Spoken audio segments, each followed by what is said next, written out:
तो हेलो दोस्तों, good morning. Welcome back to another video. मैं राहुल सिंह राजपूत स्वागत करता हूं आप सभी का इंडिया के नंबर 1 स्टडी चैनल जिसका नाम क्या है, crack competition with RSR. RSR से क्या मतलब है? आरएसआर यानी राहुल सिंह राजपूत यानी कि मैं। तो गाइस, आज हमारा फिजिकल ज्योग्राफी का लेक्चर नंबर 4 होने वाला है, जो किसके बारे में है? जो है मोशन ऑफ अर्थ यानी पृथ्वी की गतियाँ। ये क्लास नंबर 5 होने वाली है। पहली क्लास में हमने इसका इंट्रो देखा था, यानी जाना था कि फिजिकल ज्योग्राफी किसे कहते हैं और इसके अंदर कौन कौन से सेगमेंट्स आते हैं और कौन कौन से हमें पढ़ने हैं अपनी यूपीएससी की प्रिपरेशन के लिए। फिर हमने दूसरी क्लास में देखा ग्लोब में अक्षांश और देशांतर रेखाएं किन्हें कहते हैं, यानी लैटिट्यूड और लॉन्गिट्यूड रेखाएं किन्हें कहते हैं। और उसके बाद में तीसरी क्लास में हमने टाइम कॉन्सेप्ट के बारे में जाना कि पूरे विश्व का समय कैसे निर्धारित किया जाता है।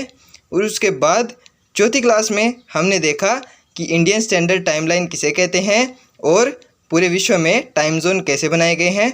और फाइनली आज का हमारा टॉपिक यानी ये 5वीं क्लास है और उसके अंदर हम लोग क्या पढ़ेंगे? हम लोग पढ़ेंगे मोशन ऑफ अर्थ यानी पृथ्वी की गतियाँ। तो गाइज़, ये एक फिजिकल ज्योग्राफी का डिटेल्ड कोर्स होने वाला है जिसके अंदर मैं आप लोगों को फिजिकल ज्योग्राफी इतनी डिटेल से और इतने अच्छे से एक्सप्लेन करने वाला हूँ जितनी शायद ही आप लोगों ने यहाँ तक यूट्यूब पर पढ़ी होगी। तो बिना एक भी मिनट वीडियो को स्किप किए वीडियो में बने रहिएगा। आज की इस एक ही क्लास के अंदर मैं आप लोगों को मोशन ऑफ अर्थ यानी पृथ्वी की गतियाँ पूरा इसी के लिए एक क्लास के अंदर समझाने वाला हूँ। गाइज़, मैंने इसी चैनल पर आप लोगों के लिए एनसीईआरटी क्लास 6 to 12 की सीरीज़ भी स्टार्ट कर दी है, जिसके अंदर मैंने हिस्ट्री और ज्योग्राफी के 3 चैप्टर कंप्लीट कर दिए हैं। कल हमने ज्योग्राफी का तीसरा चैप्टर कंप्लीट किया था, जो किसके बारे में था? वो भी मोशन ऑफ अर्थ यानी पृथ्वी की गतियाँ इसके बारे में ही था, जो हमने कल ही कंप्लीट किया है। तो उनकी प्लेलिस्ट की लिंक मैं आप लोगों को डिस्क्रिप्शन बॉक्स में दे दूँगा, तो उनको आप लोग वहाँ से जाकर देख लीजिएगा। तो गाइज़, ये जो सभी क्लासेस हैं, यानी ये जो एनसीईआरटी की सीरीज़ है और ये जो फिजिकल ज्योग्राफी की सीरीज़ है, इन सब की पीडीएफ आप लोगों को कहाँ पर मिलेगी? तो वो मिलेगी आपको मेरे टेलीग्राम चैनल पर। मेरे टेलीग्राम चैनल का क्या नाम है? तो टेलीग्राम है क्रैक कंपटीशन विद आरएसआर। उसकी लिंक भी मैं आप लोगों को डिस्क्रिप्शन में दे दूँगा, तो उसको आप लोग वहाँ से जाकर देख लीजिएगा और उसको ज्वाइन कर लीजिएगा। तो गाइज़, चलिए, बातें बहुत हो गई हैं। आज का हमारा टॉपिक शुरू करते हैं, जो किसके बारे में है? वो है मोशन ऑफ अर्थ यानी पृथ्वी की गतियाँ, यानी पृथ्वी किस प्रकार की गतियाँ करती है, ये आज हम लोग इसके बारे में समझेंगे। तो बिना एक मिनट वीडियो को स्किप किए वीडियो में बने रहिएगा। आज की इस एक ही क्लास के अंदर मैं आप लोगों को पूरा मोशन ऑफ अर्थ यानी पृथ्वी की गतियाँ समझाने वाला हूँ। तो चलिए, बिना कोई टाइम वेस्ट किए आज का अपना लेक्चर शुरू करते हैं।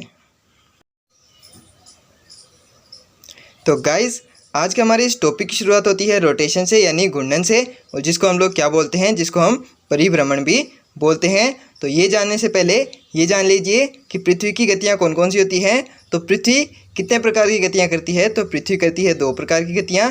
कौन कौन सी? वो करती है रोटेशन और रिवोल्यूशन। यानी एक तो होता है रोटेशन, जिसको हम लोग घूर्णन या परिभ्रमण भी बोलते हैं, और दूसरी गति होती है रिवोल्यूशन यानी परिक्रमण। रोटेशन क्या होता है? रोटेशन वो होता है जो पृथ्वी अपनी अक्ष पर एक चक्कर लगाती है, यानी पृथ्वी जो 24 घंटे में एक अपनी अक्ष पर चक्कर पूरा करती है, उसको तो बोलते हैं रोटेशन। और पृथ्वी जो सूर्य के चारों ओर परिक्रमण करती है, कौन से पथ में? दीर्घवृत्ताकार पथ में। दीर्घवृत्ताकार पथ किसे बोलते हैं?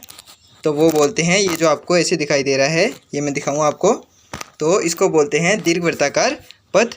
तो पृथ्वी जो अपने सूर्य के चारों ओर ये जो दीर्घवृत्ताकार पथ में गति करती है, इसको क्या बोलते हैं? इसको बोलते हैं रिवॉल्यूशन यानी परिक्रमण। तो पृथ्वी की गतियाँ कौन कौन सी हैं? तो पृथ्वी की गतियाँ 2 हैं, एक तो रोटेशन और दूसरा है रिवॉल्यूशन। यानी रोटेशन को क्या बोलते हैं? रोटेशन को बोलते हैं घूर्णन या परिभ्रमण, और ये जो रिवॉल्यूशन है इसको हिंदी में बोलते हैं परिक्रमण। यानी पृथ्वी 2 प्रकार की गतियाँ करती है। तो पहला हमारा पॉइंट है रोटेशन यानी घूर्णन। तो पृथ्वी का घूर्णन कैसा होता है और ये इसकी अवधि कितनी होती है, यानी इसकी ड्यूरेशन कितनी होती है, और इसकी डायरेक्शन किस दिशा में होती है, और इससे क्या क्या प्रभाव पड़ते हैं, यानी इसके इफ़ेक्ट्स क्या क्या होते हैं, वो हम लोग इसके अंदर समझने वाले हैं। तो यहाँ से हमारा होता है रोटेशन शुरू। तो रोटेशन क्या होता है? पृथ्वी जो अपने अक्ष पर चारों ओर चक्कर लगाती है, यानी ये जो हमारी पृथ्वी है, ये आप लोग देख सकते हैं, ये हमारी पृथ्वी है, ये जो अपनी अक्ष पर चारों ओर रोटेट करती है, यानी ये जो एक चक्कर पूरा करती है अपनी अक्ष पर, उसको क्या बोलते हैं? उसको बोलते हैं पृथ्वी का रोटेशन यानी पृथ्वी का घूर्णन। और इसकी ड्यूरेशन कितनी होती है? तो ये होती है 24 हावर्स, यानी इसकी अवधि होती है 24 घंटे। और इसकी डायरेक्शन किस दिशा में होती है? तो इसकी डायरेक्शन होती है वेस्ट टू ईस्ट, यानी पश्चिम से पूर्व की ओर। इससे क्या मतलब है? इससे मतलब है कि पृथ्वी अपनी अक्ष पर पश्चिम से पूर्व की ओर घूर्णन पूरा करती है, यानी पृथ्वी के रोटेशन की दिशा क्या है? तो वो है पश्चिम से पूर्व की ओर, यानी वेस्ट टू ईस्ट। और इससे क्या क्या प्रभाव पड़ते हैं? तो इसके प्रभाव होते हैं यानी इसके इफ़ेक्ट्स होते हैं पृथ्वी per day and night formation, यानी पृथ्वी पर दिन और रात का बनना। तो पृथ्वी पर दिन और रात किसके कारण बनते हैं? तो वो बनते हैं पृथ्वी के रोटेशन के कारण, जिसको हम लोग घूर्णन या परिभ्रमण भी बोलते हैं। तो पृथ्वी पर दिन और रात का फॉर्मेशन यानी डे एंड नाइट का फॉर्मेशन किससे होता है? तो वो होता है पृथ्वी के रोटेशन के कारण, यानी पृथ्वी के घूर्णन के कारण। ये आप लोग पिक्चर में देख सकते हैं। ये हमारा सूर्य देवता है, यानी ये सन है, और ये हमारी अर्थ है। और ये पृथ्वी की अक्ष कहाँ पर दिखाई दे रही है आपको? ये दिखाई देगी आपको ऐसे। मैंने आप लोगों को अभी बताया अक्ष ऐसे, मैंने आप लोगों को अभी समझाया था। मैंने अक्ष बीच में दिखाई, ये क्यों दिखाई? ये मैंने आप लोगों को समझाने के लिए दिखाया, लेकिन वास्तव में ये जो अक्ष होती है ये वास्तव में ऐसे नहीं होती। पृथ्वी की अक्ष कैसे होती है? वो होती है ऐसे, यानी ये जो पृथ्वी की अक्ष है वो अपनी 23.5 डिग्री के कोण पर झुकी हुई है, यानी पृथ्वी अपनी अक्ष पर 23.5 डिग्री के कोण पर झुकी हुई है। कोण कितना है? 23 डिग्री एंड हाफ, यानी 23.5 डिग्री। तो पृथ्वी अपनी अक्ष पर 23.5 डिग्री झुकी हुई है। तो ये जो पृथ्वी का झुकाव है, यानी जो पृथ्वी का इंक्लिनेशन है, ये जो 23.5 डिग्री का इंक्लिनेशन है, इससे क्या प्रभाव पड़ता है? इसके प्रभाव मैं आप लोगों को आगे भी बताऊंगा, लेकिन मैं अभी थोड़ा सा शॉर्ट में एक्सप्लेन कर देता हूँ। ये जो पृथ्वी का झुकाव होता है यानी पृथ्वी का इंक्लिनेशन होता है, ये मैं थोड़ा अच्छे से बना लेता हूँ इसको। तो ये आप लोग देख सकते हैं, ये हमारी पृथ्वी है। हमें क्या बताया जाता है कि पृथ्वी की जो अक्ष होगी वो कैसे होगी? वो होगी ऐसे, लेकिन वास्तव में कैसी होती है पृथ्वी की अक्ष? ये होती है ऐसे, यानी पृथ्वी अपनी अक्ष पर 23.5 डिग्री के कोण पर झुकी हुई है। तो इससे क्या प्रभाव होगा? क्योंकि अगर ये पृथ्वी की अक्ष अपनी 23.5 डिग्री के कोण पर ना झुकी हुई हो तो इससे क्या होगा, ये भी मैं आपको पहले समझाता हूँ, उसके बाद समझाऊंगा कि ये जो इंक्लिनेशन है यानी ये झुकाव है, इससे क्या होता है। पहले ये समझ लीजिए कि अगर ये झुकाव ना हो तो क्या होगा। तो ये जो हमारी पृथ्वी है, आप जानते हैं हमें क्या बताया जाता है कि पृथ्वी की अक्ष कैसे होती है? ऐसे। यानी अगर ये पृथ्वी की अक्ष झुकी हुई है ना होकर ये बिल्कुल सीधी हो तो इससे क्या प्रभाव पड़ेगा। तो ये आप लोग जानते हैं, ये मैंने बहुत बार बता दिया है, मैं दोबारा से बता रहा हूँ। इन रेखाओं को, यानी ये जो अक्षांश रेखाएं हैं, इनको आप लोग अच्छे से याद कर लीजिएगा। ये आपके बहुत ही ज़्यादा काम आएंगी। पूरी ज्योग्राफी में हम लोग इसका यूज़ करने वाले हैं, तो इनको आप लोग बहुत ही ध्यान से समझ लीजिएगा और इनके नाम भी अच्छे से याद कर लीजिएगा, इंग्लिश और हिंदी दोनों में। हिंदी और इंग्लिश दोनों में क्यों? क्योंकि हमारी जो यूपीएससी एग्ज़ाम है उसके अंदर ट्रांसलेशन की बहुत ज़्यादा दिक्कत रहती है। तो आप लोग हिंदी और इंग्लिश दोनों में देखते चलिएगा कि इन अक्षांश रेखाओं को क्या कहते हैं और इनके नाम क्या हैं, और इनके कोण भी अच्छे से याद रखिएगा। कोण कैसे नापे जाते हैं ये मैंने कल आपको बता दिया था। जैसे ये कोई भी रेखा है तो इसका कोण कैसे नापेंगे? हम लोग नापेंगे भूमध्य रेखा के मध्य से इसका ये कोण नापेंगे। तो कोण का नाप कैसे होता है? वो भूमध्य रेखा के मध्य से नापा जाता है, बिल्कुल। यानी ये जो अगर कर्क रेखा होगी तो इसका कोण कहाँ से नापेंगे हम लोग? ये भूमध्य रेखा से। और अगर ये होगी, ये जो आर्कटिक वृत्त है, इसका कोण कहाँ से नापेंगे हम लोग? इसको भी नापेंगे भूमध्य रेखा से, यानी भूमध्य रेखा के मध्य से हम लोग ये कोण नापेंगे। तो ये हमने कल समझ लिया था, ये मैंने आपको थोड़ा सा शॉर्ट में दोबारा से बता दिया है। तो हमारा टॉपिक क्या था? हम समझ रहे थे कि अगर ये जो पृथ्वी का ये झुकाव है यानी इंक्लिनेशन है, ये ना हो तो इससे क्या होगा?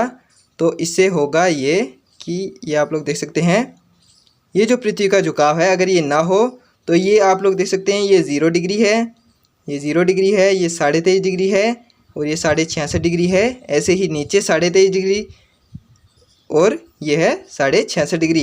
ये 66.5 डिग्री नॉर्थ है, ये 23.5 डिग्री नॉर्थ है, ये 0 डिग्री है, ये 23.5 डिग्री साउथ है और 66.5 डिग्री साउथ है। इसको बोलते हैं आर्कटिक वृत्त यानी आर्कटिक सर्कल, इसको बोलते हैं ट्रॉपिक ऑफ कैंसर यानी कर्क रेखा, इसको बोलते हैं 0 डिग्री यानी इक्वेटर यानी भूमध्य रेखा, इसको बोलते हैं 23.5 डिग्री साउथ यानी मकर रेखा, और ये जो है 66.5 डिग्री साउथ, इसको क्या बोलते हैं, इसको बोलते हैं एंटार्क्टिक वृत्त यानी एंटार्क्टिक सर्कल। और ये जो ऊपर आपको दिखाई दे रहे हैं जो 90 डिग्री नॉर्थ और ये 90 डिग्री साउथ है, इनको बोलते हैं नॉर्थ पोल और इनको बोलते हैं साउथ पोल, यानी वह रेखा जो नॉर्थ पोल और साउथ पोल को मिलाती है उसको कहते हैं पृथ्वी की अक्ष।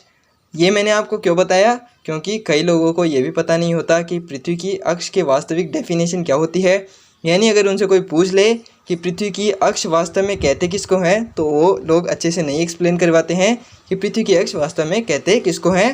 तो ये मैं आप लोगों को बता दिया है कि वह रेखा जो उत्तरी ध्रुव को दक्षिण ध्रुव से मिलाती है, यानी वह सीधी रेखा जो उत्तरी ध्रुव को दक्षिण ध्रुव से मिलाती है, उसको ही पृथ्वी की अक्ष कहते हैं। लोग क्या बताते हैं, लोग बताते हैं वह रेखा जो पृथ्वी के बिल्कुल मध्य से होकर गुजरती है, जिस पर पृथ्वी रोटेट करती है, उसको क्या कहते हैं, पृथ्वी की अक्ष। लेकिन वास्तव में ये सही डेफिनेशन नहीं है। सही डेफिनेशन मैंने आपको बता दी है। वो क्या है, वह सीधी रेखा जो उत्तरी ध्रुव को दक्षिण ध्रुव से मिलाती है, यानी नॉर्थ पोल को साउथ पोल से मिलाती है, उसी को पृथ्वी की अक्ष कहते हैं। तो ये हमने अच्छे से समझ लिया है। तो चलिए ये देख लेते हैं कि अगर पृथ्वी का ये जो इंक्लिनेशन है, झुकाव नहीं होता, तो इससे क्या होता। तो इससे होता ये कि ये जो पृथ्वी पर डे एंड नाइट है, यानी अगर आप लोग इधर तो जगह नहीं बची है, इधर हम लोग सन मान लेते हैं। अगर ये सन है तो सन की रेज इस पर पड़ेंगी, यानी पृथ्वी के आधे हिस्से पर सूर्य की किरणें पड़ेंगी, तो पृथ्वी के इस हिस्से पर तो दिन होगा और इस हिस्से पर रात होगी। तो इससे अगर ये झुकाव ना हो, यानी ये इंक्लिनेशन ना हो, तो इससे क्या होगा, इससे होगा ये कि ये जो पृथ्वी का हर हिस्सा है, इसके सभी हिस्सों पर दिन और रात बराबर हो जाएंगे, यानी पृथ्वी के हर हिस्से पर दिन और रात की अवधि बराबर होगी, यानी पृथ्वी के हर हिस्से पर डे एंड नाइट बराबर होंगे, यानी डे इक्वल्स टू नाइट हो जाएगा। किसके कारण, अगर पृथ्वी का ये जो झुकाव है 23.5 डिग्री का, अगर ये ना हो तो पृथ्वी के हर हिस्से पर दिन और रात की अवधि बराबर हो जाएगी। लेकिन वास्तव में ऐसा होता कुछ नहीं है, ये सिर्फ हमें बताया जाता है, ये समझाने के लिए है। वास्तव में पृथ्वी की अक्ष होती कैसे है, तो ये आप लोग इस पिक्चर में देख सकते हैं। ये मैंने यहाँ पर बहुत ही क्लियर इमेज ली है, तो इससे आप लोग समझ सकते हैं कि पृथ्वी की अक्ष वास्तव में कहते किसको हैं और ये कहाँ पर होती है। ये होती है 23.5 डिग्री के कोण पर, ये जो आप लोग देख सकते हैं। तो ये जो पृथ्वी है, हम लोग समझ रहे थे रोटेशन के बारे में। पृथ्वी का रोटेशन किसको कहते हैं, तो पृथ्वी की ये जो सनलाइट है, ये पृथ्वी के आधे हिस्से पर पड़ती है, और ये जो आधा हिस्सा है इस पर तो दिन होगा और इस पर होगी रात। यानी पृथ्वी के रोटेशन से क्या होता है, पृथ्वी के रोटेशन से पृथ्वी पर दिन और रात बनते हैं, यानी डे एंड नाइट का फॉर्मेशन होता है। तो ये जो पृथ्वी रोटेट करेगी, तो जब ये हिस्सा इधर आएगा, तो ये जो जिस हिस्से पर दिन है, जिस हिस्से पर रात है उस पर तो दिन हो जाएगा, और जिस हिस्से पर दिन है उस पर रात हो जाएगी। किसके कारण, जब ये पृथ्वी अपनी अक्ष पर ऐसे रोटेट करेगी उसके कारण। तो ये आप लोग देख सकते हैं, ये पृथ्वी की अक्ष है और ये किसको मिला रही है, ये नॉर्थ पोल और साउथ पोल को मिला रही है आपस में। तो पृथ्वी के, और ये जो रेखा है जो डे और नाइट को विभाजित करती है, यानी दिन और रात को अलग अलग करती है, इस रेखा को कहते क्या है, इसको कहते हैं LOI। यानी ये आप लोग देख सकते हैं, ये जो रेखा आपको दिखाई दे रही है जो दिन और रात को विभाजित कर रही है, यानी जिसके ये हिस्सा है इस पर तो दिन होगा और इस पर रात होगी, तो इस रेखा को कहते क्या हैं, इसको कहते हैं LOI, यानी लाइन ऑफ इल्यूमिनेशन, यानी प्रदीप्ति रेखा। तो ये जो रेखा, और इसकी डेफिनेशन क्या होगी, इसकी डेफिनेशन होगी वह रेखा जो पृथ्वी पर दिन और रात को विभाजित करती है, उसको क्या कहते हैं, उसको कहते हैं प्रदीप्ति रेखा, यानी लाइन ऑफ इल्यूमिनेशन। जो हमें पहले पृथ्वी की अक्ष बताई जा रही थी, वो वास्तव में क्या है, वो है LOI, यानी लाइन ऑफ इल्यूमिनेशन, यानी प्रदीप्ति रेखा। वो रेखा कौन सी होती है, वो रेखा होती है जो पृथ्वी पर दिन और रात को डिवाइड करती है, यानी जिसके आधे हिस्से पर, यानी आधे हिस्से पर तो दिन होता है और आधे हिस्से पर रात होती है, और जो इनको डिवाइड करती है उस रेखा को क्या कहते हैं, उसको कहते हैं LOI, यानी लाइन ऑफ इल्यूमिनेशन, और जिसको हिंदी में क्या कहेंगे, हिंदी में कहेंगे प्रदीप्ति रेखा। मैं आप लोगों को हिंदी और इंग्लिश दोनों के नाम बताते हुए चल रहा हूँ, तो आप लोग भी इनको ज़रूर से याद रखिएगा, क्योंकि मैंने आप लोगों को ये पहले भी बता दिया है, हमारी जो यूपीएससी एग्ज़ाम है उसके अंदर ट्रांसलेशन की बहुत ज़्यादा दिक्कत रहती है। तो आप लोग हिंदी और इंग्लिश के नाम दोनों देखते चलिएगा, क्योंकि अगर आप लोग सिर्फ हिंदी में पढ़ेंगे तो इससे आपका काम नहीं चलने वाला है, क्योंकि कई कई शब्द ऐसे होते हैं जिनके अंदर हम लोग हिंदी में अटक जाते हैं, तो हम लोग उनको इंग्लिश में देखकर भी अपना काम चला सकते हैं। तो आप लोग ये नाम ज़रूर से याद रखिएगा जो मैं आपको बताता हुआ चल रहा हूँ। तो हम लोग समझ रहे थे पृथ्वी का रोटेशन। तो पृथ्वी का रोटेशन यानी ये जो पृथ्वी का घूर्णन है इसकी अवधि कितनी होती है, यानी इसकी ड्यूरेशन कितनी होती है, तो वो होती है 24 आवर्स यानी 24 घंटे। यानी पृथ्वी अपने अक्ष पर एक चक्कर कितने में लगाती है, यानी ये जो पृथ्वी अपने अक्ष पर 360 डिग्री घूमती है, ये भी आप लोग समझ लीजिए पृथ्वी जो अपनी अक्ष पर घूमती है वो कितने डिग्री घूमती है, वो घूमती है 360 डिग्री। यानी पृथ्वी का एक चक्कर लगाने में कितना समय लगेगा, यानी पृथ्वी को अपने अक्ष पर एक चक्कर लगाने में कितना समय लगता है, तो वो लगता है 24 आवर्स यानी 24 घंटे। और ये किस दिशा में होता है, ये होता है वेस्ट टू ईस्ट यानी पश्चिम से पूर्व की ओर। ये मैंने आपको पहले ही समझा दिया है। पृथ्वी अपने अक्ष पर वेस्ट टू ईस्ट गति करती है और ये किस दिशा में करती है, पश्चिम से पूर्व की ओर। और इससे प्रभाव क्या क्या पड़ते हैं, इससे क्या प्रभाव पड़ता है, डे एंड नाइट का फॉर्मेशन। यानी जब पृथ्वी रोटेट करेगी तो ये जो हिस्सा है जिस पर रात है वो घूमकर इधर आ जाएगा, उस पर दिन हो जाएगा, और ये जो हिस्सा दिन है ये घूमता हुआ उधर जाएगा तो इस पर हो जाएगी रात। यानी पृथ्वी के रोटेशन के कारण पृथ्वी पर डे एंड नाइट का फॉर्मेशन होता है, यानी दिन और रात बनते हैं। किसके कारण, पृथ्वी के रोटेशन के कारण, यानी पृथ्वी के घूर्णन के कारण। तो ये मैंने आपको अच्छे से समझा दिया है यहाँ पर पृथ्वी का रोटेशन। तो आगे बढ़ने से पहले मैं थोड़ा सा आपको और डिटेल से समझा देता हूँ कि पृथ्वी के रोटेशन के कारण एंगल किस तरह बनते हैं, तो वो आप लोग अच्छे से समझ लीजिए।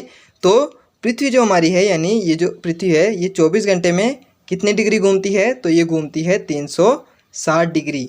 तो 24 घंटे में घूमती है ये देख सकते हैं आप लोग, 24 घंटे में घूमती है 360 डिग्री।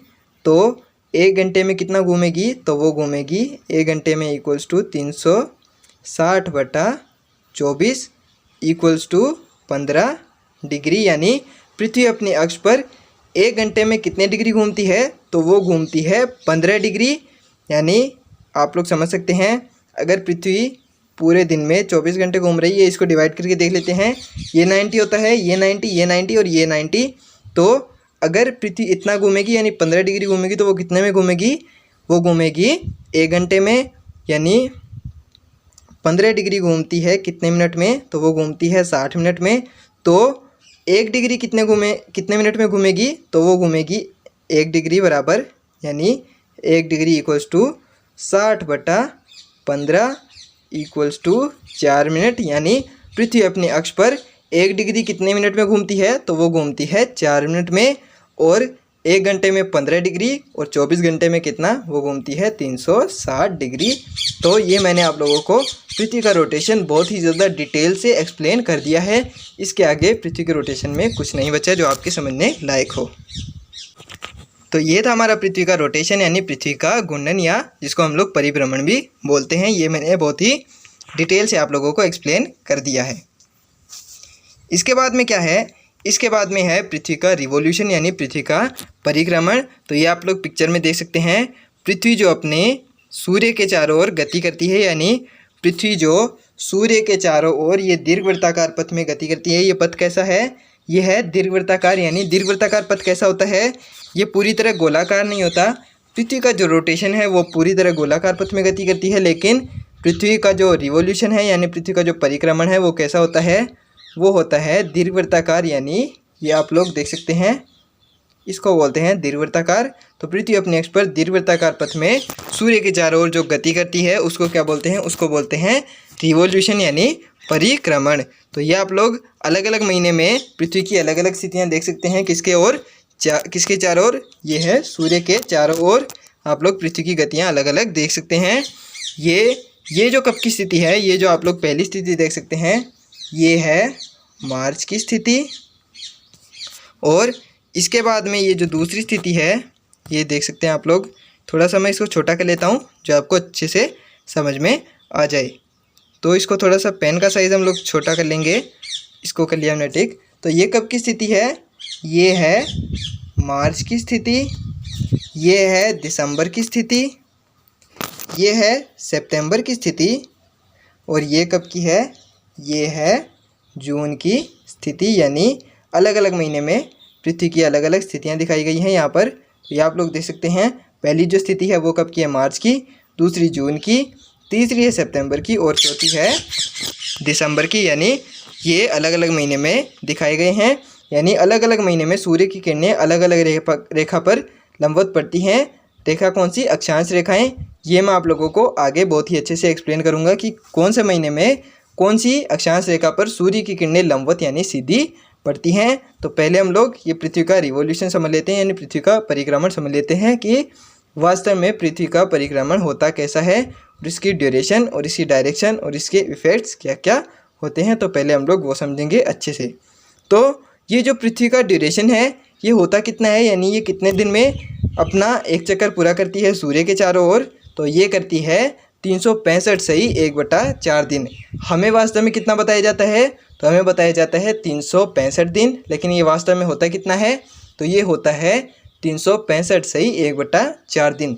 ये जो 1/4 दिन है ये नॉर्मल ईयर यानी ये जो हमारा साल होता है इसके अंदर काउंट नहीं किया जाता। इसको कैसे काउंट करते हैं? इसको काउंट करते हैं ये जो 1/4 हिस्सा है, ये जब 1/4 × 4 यानी ये जो 1/4 हिस्सा है ये 4 साल में पूरा एक दिन बना लेता है, यानी पूरा एक कंप्लीट डे बन जाता है। तो इसको किस में जोड़ते हैं? इसको जोड़ते हैं हम लोग लीप ईयर के अंदर, यानी इसको लीप ईयर के अंदर जोड़ दिया जाता है। और वो जो लीप ईयर होता है उसके अंदर कितने दिन होते हैं? तो उसके अंदर होते हैं 29 दिन। और उस दिन को हम लोग कौन से महीने में जोड़ते हैं? तो हम लोग जोड़ते हैं उसको फरवरी के महीने में, यानी फरवरी के महीने में उस 1/4 वाले जो कंप्लीट डे बनता है उसको जोड़ दिया जाता है। यानी लीप ईयर में कितने दिन होते हैं? तो लीप ईयर में होते हैं 366 दिन। और नॉर्मल ईयर में कितने होते हैं? तो नॉर्मल ईयर में होते हैं 365 दिन। ये मैंने आपको अच्छे से समझा दिया है।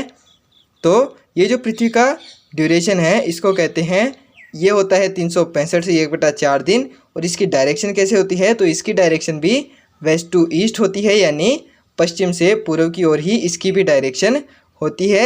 यानी जो पृथ्वी का रोटेशन था, यानी पृथ्वी का जो परिक्रमण था, पृथ्वी का जो परिभ्रमण था यानी घूर्णन था, उसी की तरह पृथ्वी के परिक्रमण की यानी रिवॉल्यूशन की भी डायरेक्शन होती है। और वो कैसे होती है? वो होती है वेस्ट टू ईस्ट, यानी पश्चिम से पूर्व की ओर पृथ्वी दीर्घवृत्ताकार पथ में सूर्य के चारों ओर अपना चक्कर पूरा करती है। कितने दिन में? तो वो करती है 365 सही 1/4 दिन में। और इससे इफ़ेक्ट्स क्या क्या होते हैं, यानी वो जो हमारा रोटेशन था उसके इफ़ेक्ट्स क्या क्या थे? उससे हो रहा था पृथ्वी पर डे एंड नाइट का फॉर्मेशन, यानी पृथ्वी पर दिन और रात किससे बनते हैं? तो वो बनते हैं पृथ्वी के रोटेशन के कारण। और ये जो पृथ्वी का रिवॉल्यूशन है यानी पृथ्वी का परिक्रमण है, इससे क्या इफ़ेक्ट्स पड़ते हैं, यानी इससे क्या प्रभाव पड़ते हैं? तो इससे पड़ते हैं पृथ्वी पर सीजन फॉर्मेशन, यानी पृथ्वी पर जो हमें ऋतुएं देखने को मिलती हैं ये सब किसके कारण होता है? ये सब होता है पृथ्वी के रिवॉल्यूशन यानी पृथ्वी के परिक्रमण के कारण। और इसके अंदर जो सबसे इम्पोर्टेंट फैक्टर है वो क्या है? पृथ्वी का इंक्लिनेशन यानी पृथ्वी का झुकाव। ये मैं आप लोगों को अच्छे से समझाऊंगा कि पृथ्वी के झुकाव के कारण क्या क्या प्रभाव पड़ते हैं, इसके इफ़ेक्ट्स क्या क्या होते हैं, ये मैं आप लोगों को आगे अच्छे से समझाने वाला हूँ। तो ये हमारा पृथ्वी का रिवॉल्यूशन था यानी पृथ्वी का परिक्रमण था, जो हमने यहाँ पर बहुत ही डिटेल से समझ लिया है। तो चलिए नेक्स्ट चलते हैं। इसके अंदर ये जो इंक्लिनेशन होता है, दिन और रात की अवधि में परिवर्तन, ये मैं आप लोगों को आगे अच्छे और अच्छे से समझाऊंगा कि पृथ्वी का इंक्लिनेशन यानी झुकाव वास्तव में काम करता कैसे है। तो इसका आप लोग एक फैक्ट समझ लीजिए, ये क्या है? पृथ्वी पर दिन और रात की अवधि में परिवर्तन और ऋतुओं पर भी प्रभाव डालता है। क्या? तो वो डालता है पृथ्वी का इंक्लिनेशन, यानी ये जो पृथ्वी का झुकाव है ये किस पर प्रभाव डालता है? ये पृथ्वी पर डे एंड नाइट की अवधि में यानी दिन और रात की अवधि में परिवर्तन करता है। और ये प्रभाव डालता है ऋतुओं पर, यानी ऋतुएं भी प्रभावित होती हैं किससे? वो होती हैं पृथ्वी के इंक्लिनेशन यानी पृथ्वी के झुकाव से, जो कितना है? वो है 23.5 डिग्री। तो आगे हम लोग इस इंक्लिनेशन को ही समझने वाले हैं। तो हमें वास्तव में बताया जाता है कि जो पृथ्वी का झुकाव है ये जो पृथ्वी की अक्ष है ये कैसी है, ये बिल्कुल पृथ्वी के मध्य से होकर गुजर रही है, यानी ये जो नॉर्थ पोल है और ये है साउथ पोल। हमें वास्तव में बताया जाता है ऐसे, लेकिन वास्तव में ऐसा होता नहीं है। होता कैसा है, वास्तव में सही होता है ये, यानी पृथ्वी कैसी है, तो पृथ्वी अपनी अक्ष पर 23.5 डिग्री के कोण पर झुकी हुई है। यह आप लोग इसमें देख सकते हैं, ये कितना है 23 डिग्री 23.5 डिग्री, यानी 23.5 डिग्री के कोण पर पृथ्वी अपने अक्ष पर झुकी हुई है। और इस इंक्लिनेशन से प्रभाव क्या क्या पड़ेंगे, तो ये मैं आप लोगों को बताऊंगा। तो ये है इन जनरल, यानी सामान्यतः में ये बताया जाता है, और वास्तव में रियल में होता क्या है, ये होता है इन रियल, यानी वास्तव में पृथ्वी अपने 23.5 डिग्री के कोण पर झुकी हुई है, किस पर, अपनी अक्ष पर। तो इफ़ेक्ट्स ऑफ इंक्लिनेशन, यानी ये जो पृथ्वी का झुकाव है इससे क्या प्रभाव पड़ते हैं।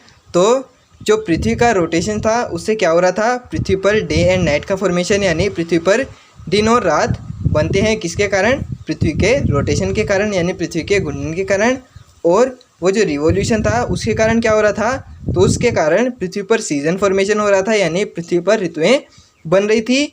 और ये जो इंक्लिनेशन होगा इसके कारण क्या होगा, तो ये जो पृथ्वी का इंक्लिनेशन यानी झुकाव है इसके कारण पृथ्वी per day and night formation भी होगा, और इसके कारण सीजन फॉर्मेशन भी होगा, यानी ये दोनों पर प्रभाव डालता है। डे एंड नाइट फॉर्मेशन भी होगा इससे, और इससे होगा सीजन फॉर्मेशन।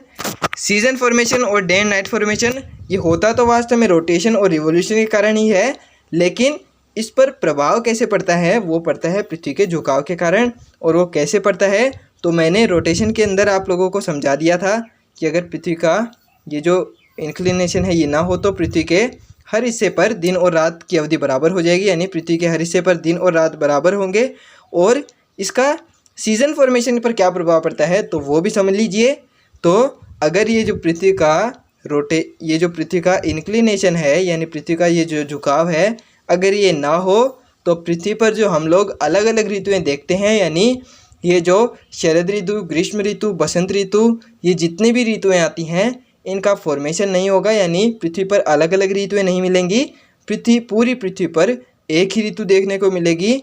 और वो किसके कारण होगा, वो होगा अगर पृथ्वी का इंक्लिनेशन 0 डिग्री हो जाए, यानी अगर पृथ्वी का ये जो झुकाव है वो कितना हो, 0 डिग्री हो। लेकिन वास्तव में होता कितना है, वो होता है 23 डिग्री एंड हाफ, यानी 23.5 डिग्री। और उसी से पृथ्वी के हर हिस्से पर दिन और रात बराबर नहीं होते, अलग अलग होते हैं। तो वो मैं आपको रोटेशन वाले में समझाता हूँ पहले। तो ये आप लोग देख सकते हैं, अगर ये पृथ्वी है हमारी, और ये इसकी एक्सिस है, और इसको क्या बोलते हैं, इसको बोलते हैं एलओआई, यानी लाइन ऑफ इल्यूमिनेशन। और इससे क्या होगा, इससे होगा ये आप लोग 23.5 डिग्री, ये 66.5 डिग्री, ये 23.5 डिग्री, और ये 66.5 डिग्री। ये कुछ मुख्य अक्षांश रेखाएं हैं, इनको आप लोग ज़रूर से याद कर लीजिएगा, क्योंकि ये जो अक्षांश रेखाएं हैं इनको हम लोग पूरी ज्योग्राफी के अंदर यूज़ करने वाले हैं। तो आप लोग इनके नाम, इनके कोण और इनके इंग्लिश नाम अच्छे से याद कर लीजिएगा, क्योंकि हम लोग पूरी ज्योग्राफी के अंदर इनका यूज़ करने वाले हैं। तो ये कौन कौन सी रेखाएं हैं, तो ये है 0 डिग्री, ये है 23.5 डिग्री नॉर्थ, और ये है 66.5 डिग्री नॉर्थ। ऐसे ही नीचे 23.5 डिग्री साउथ, और ये है 66.5 डिग्री साउथ। इसको बोलते हैं ट्रॉपिक ऑफ कैंसर, इसको बोलते हैं आर्कटिक सर्कल यानी आर्कटिक वृत्त, और इसको बोलते हैं कर्क रेखा, इसको बोलते हैं 0 डिग्री यानी इक्वेटर या भूमध्य रेखा, और इसको बोलते हैं मकर रेखा, या इसको बोलते हैं ट्रॉपिक ऑफ कैप्रिकॉर्न, और इसको बोलते हैं एंटार्क्टिक सर्कल यानी एंटार्क्टिक वृत्त। तो ये कुछ मुख्य अक्षांश रेखाएं हैं, इनको आप लोग अच्छे से याद कर लीजिएगा। तो हमारा जो पॉइंट था वो क्या था, तो अगर पृथ्वी का इंक्लिनेशन 0 हो जाए तो वो मैंने समझा दिया था। तो इस इंक्लिनेशन से क्या होता है, इससे क्या होता है, ये जो पृथ्वी का ये जो नॉर्थ पोल है इस पर 24 घंटे का दिन और इस पर 24 घंटे की रात होती है। किस पर, साउथ पोल पर, और नॉर्थ पोल पर होता है 24 घंटे का दिन। किसके कारण, इसके कारण होता है पृथ्वी के इंक्लिनेशन के कारण, जो कितना है, यानी पृथ्वी का झुकाव जो कितना है 23.5 डिग्री का कोण है पृथ्वी का झुकाव। और इससे क्या होता है, पृथ्वी के हर हिस्से पर दिन और रात की अवधि अलग अलग होती है, यानी पृथ्वी के किसी हिस्से पर दिन बड़ा और कहीं पर दिन छोटा और कहीं पर रात बड़ी तथा कहीं पर रात छोटी होती है। किसके कारण? पृथ्वी के झुकाव के कारण, जो मैंने आपको अच्छे से यहाँ पर समझा दिया है। और ये पृथ्वी के कुछ जोन भी बता दिए हैं जो आप लोगों को अच्छे से याद करने हैं। ये हीट जोन है, ये मैंने आपको अच्छे से बता दिए हैं। हीट जोन मैं आप लोगों को आगे एक्सप्लेन करूँगा। ये मैंने कुछ मुख्य अक्षांश रेखाएं बता दी हैं जो आपको याद रखनी है। क्यों? क्योंकि हम लोग पूरी ज्योग्राफी के अंदर इनका यूज़ करने वाले हैं। तो आगे बढ़ते हैं। आगे क्या है हमारा? आगे आती है पृथ्वी की अक्ष। ऐसी काल्पनिक रेखा जो 90 डिग्री नॉर्थ को 90 डिग्री साउथ से मिलाती है, उसको क्या कहते हैं? पृथ्वी की अक्ष। ये मैंने आपको पीछे बहुत ही अच्छे से एक्सप्लेन कर दिया है। ये आपको क्यों याद रखना है? क्योंकि अगर आपसे कोई पूछ ले कि पृथ्वी की अक्ष की वास्तविक डेफिनेशन क्या होती है, यानी पृथ्वी की वास्तविक परिभाषा क्या होती है, तो आप लोग वहाँ पर यह आंसर ना दें कि जो रेखा पृथ्वी के मध्य से गुजरती है, यानी जो पृथ्वी के बिल्कुल ये मध्य से होकर गुजरती है, इसको पृथ्वी की अक्ष कहते हैं। आप लोग ऐसा आंसर ना दें, इसके लिए मैंने आपको यहाँ पर बहुत ही अच्छे से समझा दिया है कि पृथ्वी की अक्ष वास्तव में कहते किसको हैं। तो वो कहते हैं 90 डिग्री नॉर्थ को 90 डिग्री साउथ से मिलाने वाली रेखा, यानी ऐसी काल्पनिक सीधी रेखा जो 90 डिग्री नॉर्थ यानी उत्तरी ध्रुव को 90 डिग्री साउथ यानी दक्षिणी ध्रुव से मिलाती है, उसको क्या कहते हैं? उसको कहते हैं पृथ्वी की अक्ष, यानी पृथ्वी की एक्सिस। तो ये आप लोगों को मैंने समझा दिया कि पृथ्वी अक्ष किसे कहते हैं। तो आगे चलते हैं। आगे क्या है?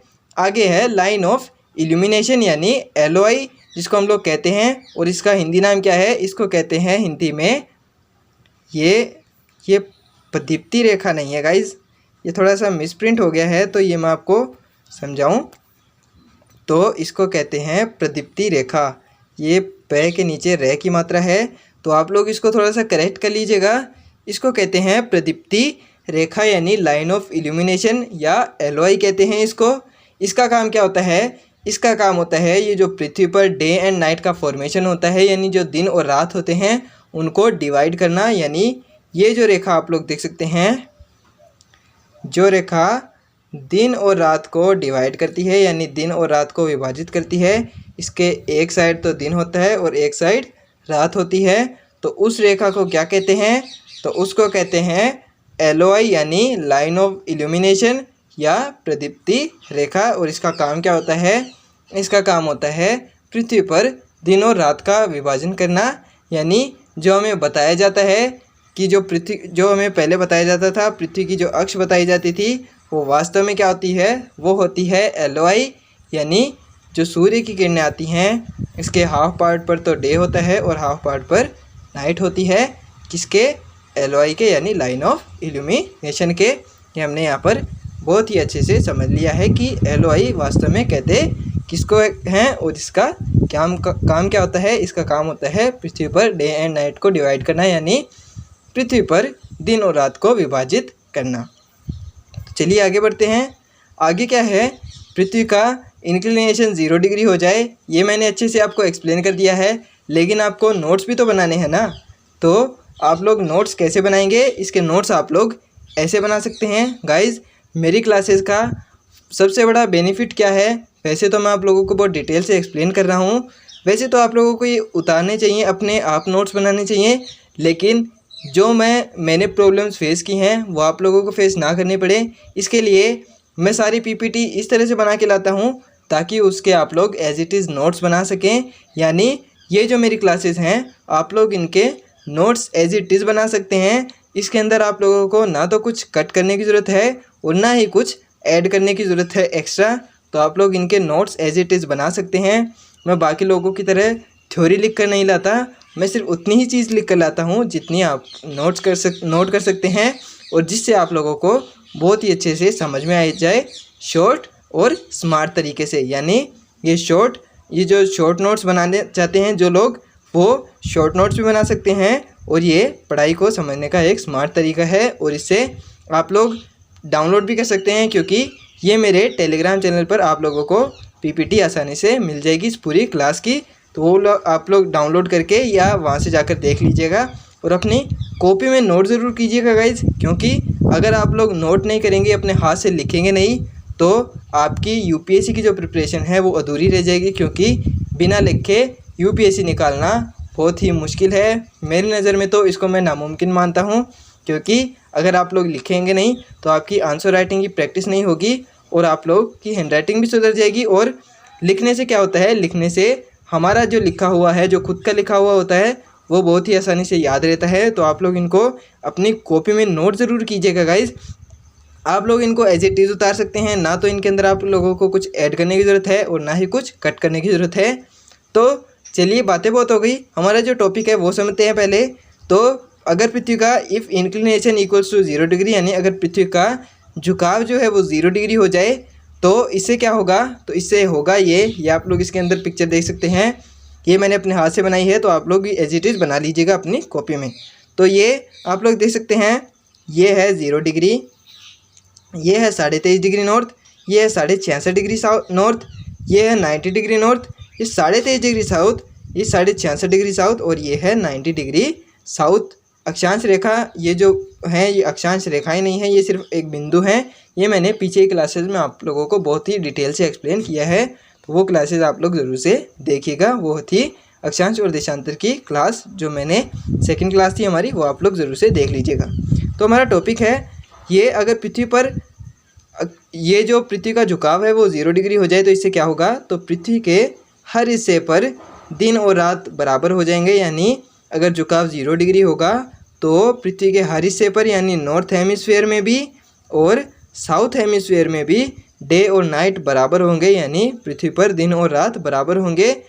किसके कारण, ये जो पृथ्वी की LOI यानी लाइन ऑफ इल्यूमिनेशन है और पृथ्वी की एक्सिस बराबर हो जाए तब, यानी ये जो प्रदीप्ति रेखा मैंने आपको बताई, यानी LOI इक्वल्स टू एक्सिस हो जाए तो इससे पृथ्वी के हर हिस्से पर दिन और रात बराबर हो जाते हैं। लेकिन ये सिर्फ एक कल्पना है, वास्तव में ऐसा होता कुछ नहीं है, क्योंकि पृथ्वी अपनी अक्ष पर 23.5 डिग्री कोण पर झुकी हुई है। तो इससे क्या होगा, इससे होगा ये कि ये सारी जो रेखाएं हैं ये ऐसे आ जाएंगी। तो ये जो LOI है, ये जो नॉर्थ पोल है यानी उत्तरी ध्रुव है, इस पर 24 घंटे का दिन होगा, और ये जो साउथ पोल है इस पर 24 घंटे की रात होगी। किसके कारण, वो होगा पृथ्वी के झुकाव के कारण। ये जो पृथ्वी का इंक्लिनेशन है 23.5 डिग्री कोण, इसके कारण नॉर्थ पोल पर तो 24 घंटे का दिन होगा और साउथ पोल पर 24 घंटे की रात होगी। ये मैंने आप लोगों को बहुत ही डिटेल से एक्सप्लेन कर दिया है पहले भी, और एक बार दोबारा से मैंने रिपीट भी कर दिया। तो इसके अंदर यही बताया गया है कि LOI इक्वल्स टू एक्सिस हो जाएगी, यानी प्रदीप्ति रेखा बराबर हो जाएगी किसके, पृथ्वी की अक्ष के। तो इससे क्या होगा, इससे होगा पृथ्वी के हर हिस्से पर दिन और रात बराबर हो जाएंगे। और इसके इफ़ेक्ट्स क्या क्या होंगे, यानी इससे क्या इम्पैक्ट पड़ेगा, तो इससे इम्पैक्ट ये पड़ेगा कि अगर जो नॉर्थ हेमिस्फीयर है यानी उत्तरी गोलार्ध है, ये देख सकते हैं आप लोग, इसको नॉर्थ हेमिस्फीयर बोलते हैं और इसको बोलते हैं साउथ हेमिस्फीयर। तो अगर पृथ्वी के नॉर्थ हेमिस्फीयर में समर है यानी ग्रीष्म ऋतु है, तो पृथ्वी के साउथ हेमिस्फीयर में भी यानी दक्षिणी गोलार्ध में भी ग्रीष्म ऋतु ही होगी, यानी समर ही होंगे। और अगर नॉर्थ हेमिस्फीयर यानी उत्तरी गोलार्ध में विंटर्स हैं यानी सर्दियां हैं, तो साउथ हेमिस्फीयर यानी दक्षिणी गोलार्ध में भी विंटर्स यानी सर्दियां ही होंगी। किसके कारण, अगर पृथ्वी का झुकाव कितना हो, पृथ्वी का झुकाव हो जाए 0 डिग्री, यानी अगर पृथ्वी का झुकाव 0 डिग्री होगा तो नॉर्थ हेमिस्फीयर में भी सर्दियां होंगी और साउथ हेमिस्फीयर में भी सर्दियां होंगी। और अगर नॉर्थ हेमिस्फीयर में समर्स हैं यानी गर्मियां हैं, तो साउथ हेमिस्फीयर में भी गर्मियां ही होंगी, यानी ग्रीष्म ऋतु ही होगी अगर पृथ्वी का इंक्लिनेशन 0 डिग्री हो जाए। इसके बाद में क्या है, इसके बाद में दूसरी स्थिति जो वास्तविक स्थिति है वो बताई गई है कि if inclination equals to 23.5 degree. If लगाना गलत होगा, क्योंकि इफ़ नहीं होता, ये होता ही वास्तव में इंक्लिनेशन 23.5 डिग्री नॉर्थ है, नॉर्थ नहीं, ये होता है 23.5 डिग्री का कोण, किसका, पृथ्वी का इंक्लिनेशन यानी पृथ्वी का झुकाव का। तो इससे क्या होता है, ये आप लोग पिक्चर में देख सकते हैं, ये जो पृथ्वी का नॉर्थ पोल है इस पर तो होगा 24 घंटे का दिन। दिन क्यों होगा, क्योंकि ये हिस्सा पृथ्वी सूर्य के सामने है, और ये जो निचला हिस्सा आप लोग देख सकते हैं इस पर होगा, यानी साउथ हेमिस्फीयर में साउथ पोल पर 24 घंटे की रात होगी। रात क्यों, क्योंकि ये जो LOI के इस हिस्से पर है जिस पर सूर्य का प्रकाश नहीं पड़ रहा है, तो इस हिस्से पर क्या होगी, इस हिस्से पर रात होगी और इस हिस्से पर दिन होगा। ये मैंने आप लोगों को अच्छे से बता दिया है। दिन क्यों होगा, क्योंकि यह हिस्सा सूर्य के सामने है। तो उत्तरी ध्रुव पर तो 24 घंटे का दिन और दक्षिण ध्रुव पर 24 घंटे की रात होगी। और ये कुछ मुख्य अक्षांश रेखाएं हैं, इनको आप लोग अच्छे से याद कर लीजिएगा और इनके इंग्लिश नाम भी याद कर लीजिएगा। किसको क्या बोलते हैं मैं एक बार दोबारा से रिपीट कर देता हूँ, क्योंकि इनको आप लोगों को किसी भी हालत में भूलना नहीं है। तो दोबारा से रिपीट कर देता हूँ कौन कौन सी होती हैं। ये होती है आर्कटिक सर्कल यानी आर्कटिक वृत्त, इसको बोलते हैं ट्रॉपिक ऑफ कैंसर यानी कर्क रेखा, इसको बोलते हैं 0 डिग्री या इक्वेटर यानी भूमध्य रेखा। और ये होती है 23.5 डिग्री साउथ यानी मकर रेखा, या इसको इंग्लिश में बोलते हैं ट्रॉपिक ऑफ कैप्रिकॉर्न। और ये होती है 66.5 डिग्री साउथ और इसको बोलते हैं एंटार्क्टिक वृत्त या एंटार्क्टिक सर्कल, इसको इंग्लिश में बोलते हैं। और ये 90 डिग्री नॉर्थ यानी नॉर्थ पोल या उत्तरी ध्रुव, और ये 90 डिग्री साउथ यानी साउथ पोल यानी दक्षिणी ध्रुव। तो ये कुछ मुख्य अक्षांश रेखाएं थी, इनको आप लोग ज़रूर से याद करिएगा।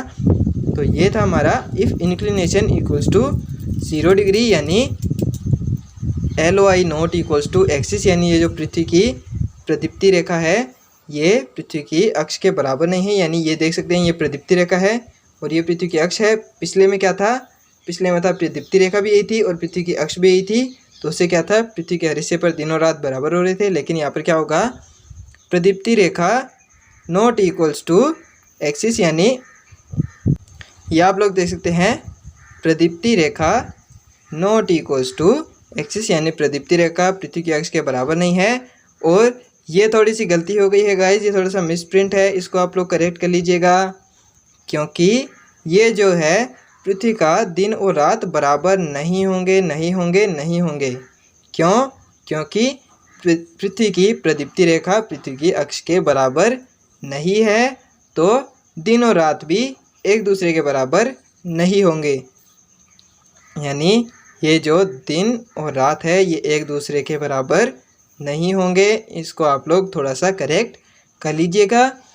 तो ये जो अगर प्रदीप्ति रेखा नॉट इक्वल्स टू अक्ष होगा तो इससे क्या प्रभाव पड़ेगा, तो इससे प्रभाव ये पड़ेगा कि ये जो पृथ्वी का नॉर्थ हेमिस्फीयर है अगर इसके अंदर समर होगा तो साउथ हेमिस्फीयर में विंटर होगी। यानी अगर उत्तरी गोलार्ध में ग्रीष्म ऋतु है तो दक्षिणी गोलार्ध में शरद ऋतु होगी, और अगर दक्षिणी गोलार्ध में शरद ऋतु है तो पृथ्वी के उत्तरी गोलार्ध में ग्रीष्म ऋतु होगी। किसके कारण, अगर पृथ्वी का झुकाव 23.5 डिग्री हो जाता है क्या, ये होता ही इतना ही है। ये मैंने आप लोगों को वास्तव में सही स्थिति बता दी है। जो वास्तव में पृथ्वी की स्थिति होती है वो होती है 23.5 डिग्री के कोण पर झुकी हुई। और इससे क्या होता है, LOI not equals to axis, यानी प्रदीप्ति रेखा नॉट इक्वल्स टू एक्सिस। और इससे क्या होता है, दिन और रात एक दूसरे के बराबर नहीं होते। अगर साउथ हेमिस्फीयर में ये नॉर्थ हेमिस्फीयर और ये साउथ हेमिस्फीयर, अगर नॉर्थ हेमिस्फीयर में विंटर्स हैं तो यहाँ पर समर होंगे, और अगर यहाँ पर समर है तो यहाँ पर विंटर्स होंगे। किसके कारण, पृथ्वी के झुकाव के कारण, यानी पृथ्वी के इंक्लिनेशन के कारण। तो ये हमारा केस सेकंड था जो मैंने आप लोगों को यहाँ पर बहुत ही डिटेल से एक्सप्लेन कर दिया है। तो इसको आप लोग ज़रूर से देखिएगा, यह आपके बहुत ही आसानी से समझ में आ जाएगा। तो इसके आगे क्या दिया हुआ है, इसके आगे है ऑन इक्वेटर 0 डिग्री, यानी ऑन इक्वेटर यानी 0 डिग्री अक्षांश रेखा पर always day equals to night. इसका क्या मतलब हुआ, इसका मतलब ये है कि चाहे पृथ्वी का जो झुकाव है यानी पृथ्वी का इंक्लिनेशन है वो 0 डिग्री हो या 23.5 डिग्री हो, इससे जो भूमध्य रेखा है उस पर कोई प्रभाव नहीं पड़ने वाला। यानी जो भूमध्य रेखा होती है हमारी उस पर हमेशा दिन और रात बराबर होते हैं। यानी चाहे कोण 0 डिग्री हो यानी पृथ्वी का झुकाव ना हो तो भी ये जो भूमध्य रेखा है उस पर दिन और रात बराबर होंगे। या फिर अगर पृथ्वी का कोण 23.5 डिग्री यानी 23.5 डिग्री पर झुक जाए तो भी इससे भूमध्य रेखा पर कोई प्रभाव नहीं पड़ेगा। इस पर फिर भी क्या होगा, इस पर फिर भी डे और नाइट बराबर होंगे, यानी दिन और रात बराबर होंगे। किस पर, भूमध्य रेखा पर। यही पॉइंट यहाँ पर दिया हुआ है जो मैंने बहुत ही डिटेल से यहाँ पर आपको एक्सप्लेन कर दिया है। तो इसको भी आप लोग ज़रूर से याद रखिएगा, क्योंकि ऐसा as it is question PT के अंदर पूछ लिया जाता है कि कौन सी रेखा पर सूर्य की किरणें हमेशा लंबवत पड़ती हैं, तो वो पड़ती हैं 0 डिग्री पर यानी इक्वेटर पर, जिसको क्या कहते हैं हम लोग भूमध्य रेखा। और इसको 0 डिग्री को क्या कहते हैं, इसको कहते हैं विषुवत वृत्त भी कहते हैं। विषुवत वृत्त क्यों कहते हैं, क्योंकि ये पूरे विश्व में बनने वाला यानी पूरी पृथ्वी पर बनने वाला सबसे बड़ा सर्कल कौन सा है यानी सबसे बड़ा वृत्त कौन सा है, तो वो है 0 डिग्री अक्षांश रेखा। ये वास्तव में अक्षांश रेखा नहीं होती, ये वो होते हैं अक्षांशीय वृत्त। जितनी भी अक्षांश रेखाएं होती हैं वो अक्षांशीय वृत्त बनाते हैं। और पृथ्वी पर बनने वाला सबसे बड़ा वृत्त कौन सा है, तो वो है 0 डिग्री इक्वेटर यानी भूमध्य रेखा या विषुवत वृत्त जिसको कहते हैं, वो पृथ्वी पर बनने वाला सबसे बड़ा वृत्त है। तो इसके बाद में क्या है, इसके बाद में है LOI plus AOI equals to 90 degree. LOI तो हमने समझ लिया कि क्या होता है, इसको कहते हैं प्रदीप्ति रेखा।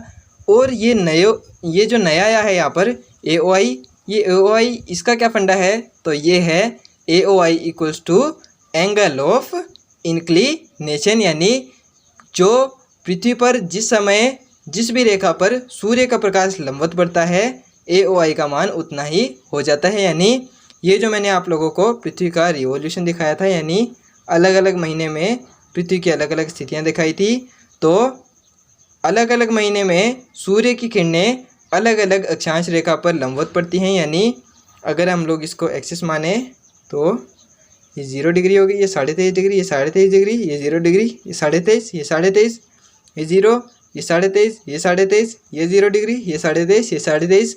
तो अलग अलग महीने में सूर्य की किरणें अलग अलग रेखा पर लंबवत पड़ती हैं। वो कौन कौन सी पर पड़ती हैं, तो ये जो जून का महीना है और ये मार्च का महीना है, ये दिसंबर का महीना है और ये सितंबर का महीना है।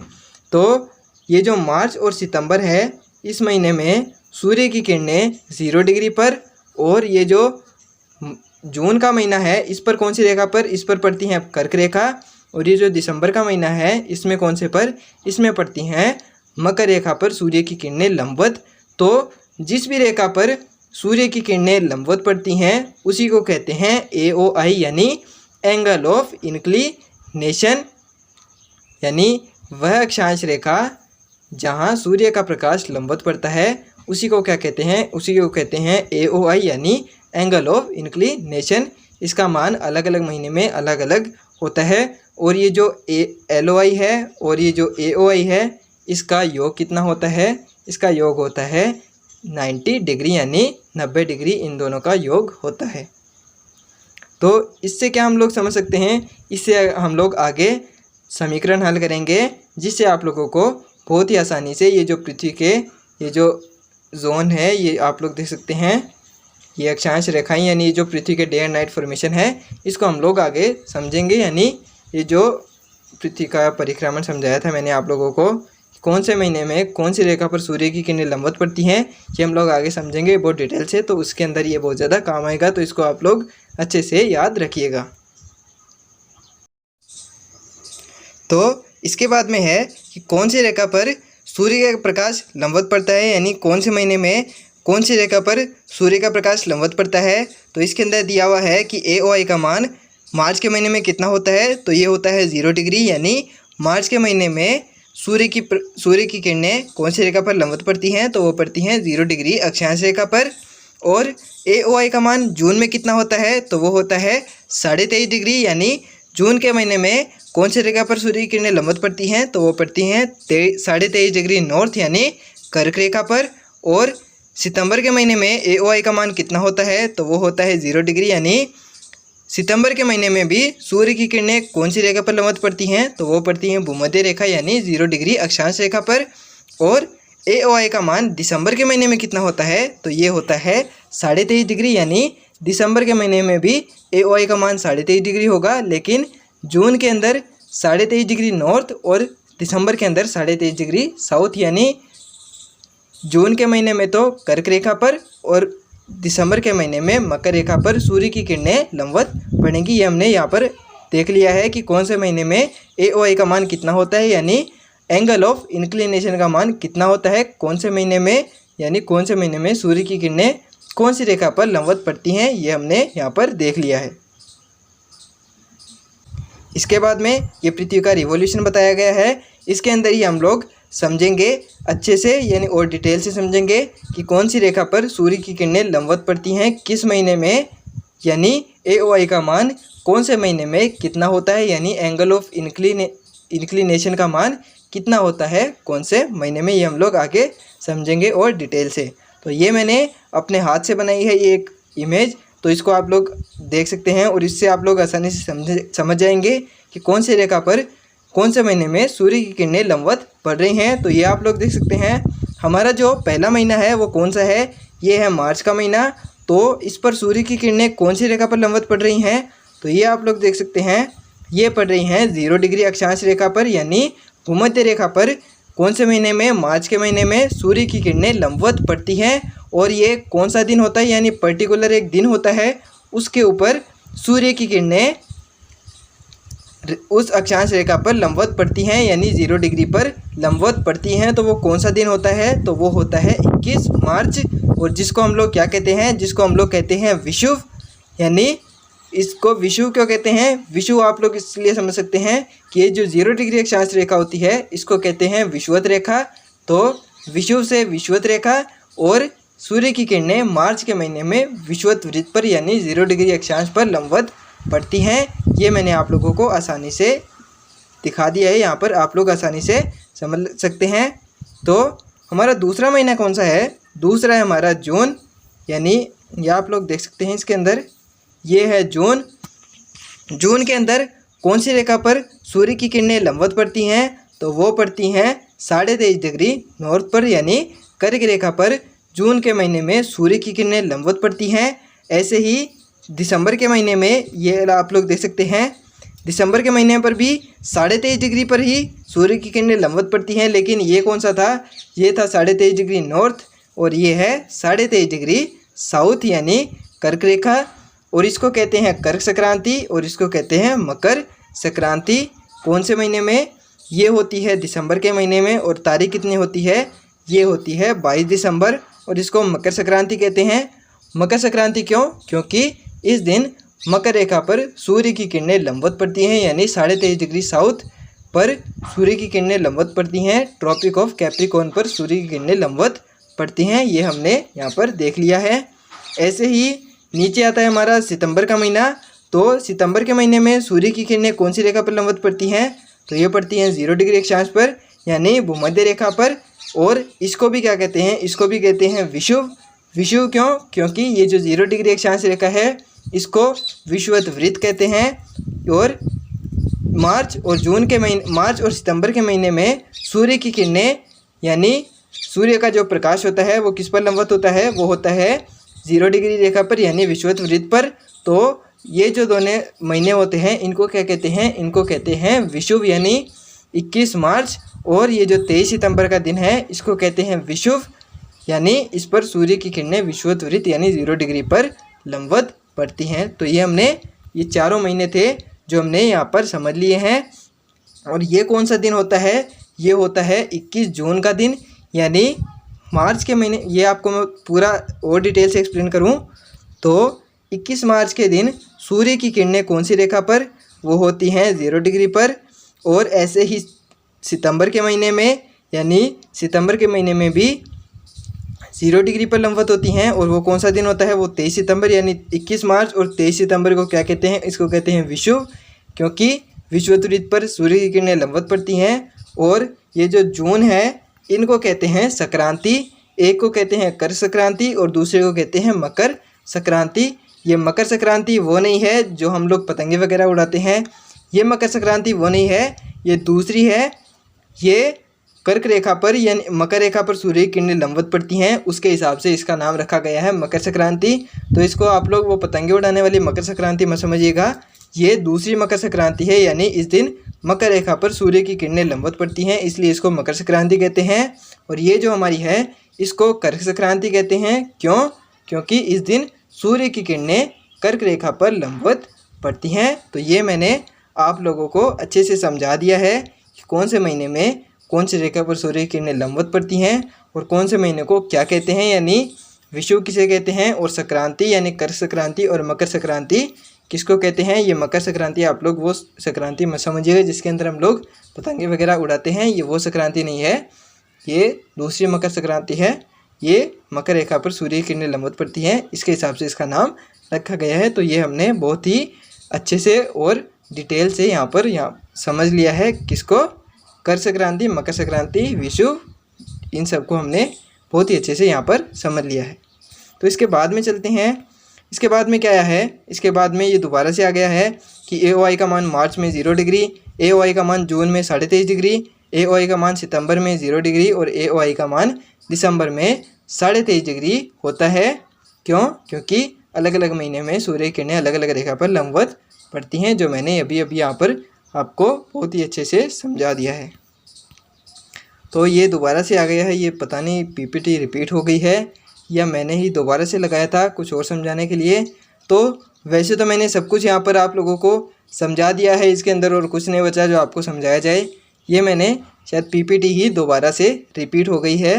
तो आप लोग इसको अच्छे से इसको भी अपनी कॉपी में नोट करिएगा, क्योंकि ये जो चीज़ है ये आप लोगों को कहीं पर नहीं मिलने वाली गाइज़, क्योंकि ये मैंने अपने हाथ से बनाई है। ये आप लोगों को ना तो किसी क्लास में मिलेगी, यानी ना तो किसी यूट्यूब क्लास में मिलेगी, ना ही इंटरनेट पर मिलेगी आप लोगों को, क्योंकि ये मैंने अपने हाथ से बनाए हैं सारी अक्षांश रेखाएं और उनके कोण, और कौन से महीने में कौन सी रेखा पर सूर्य किरणें लंबवत होती हैं। तो ये आप लोग अच्छे से याद रखिएगा और इसको अच्छे से अपनी कॉपी में नोट कर लीजिएगा।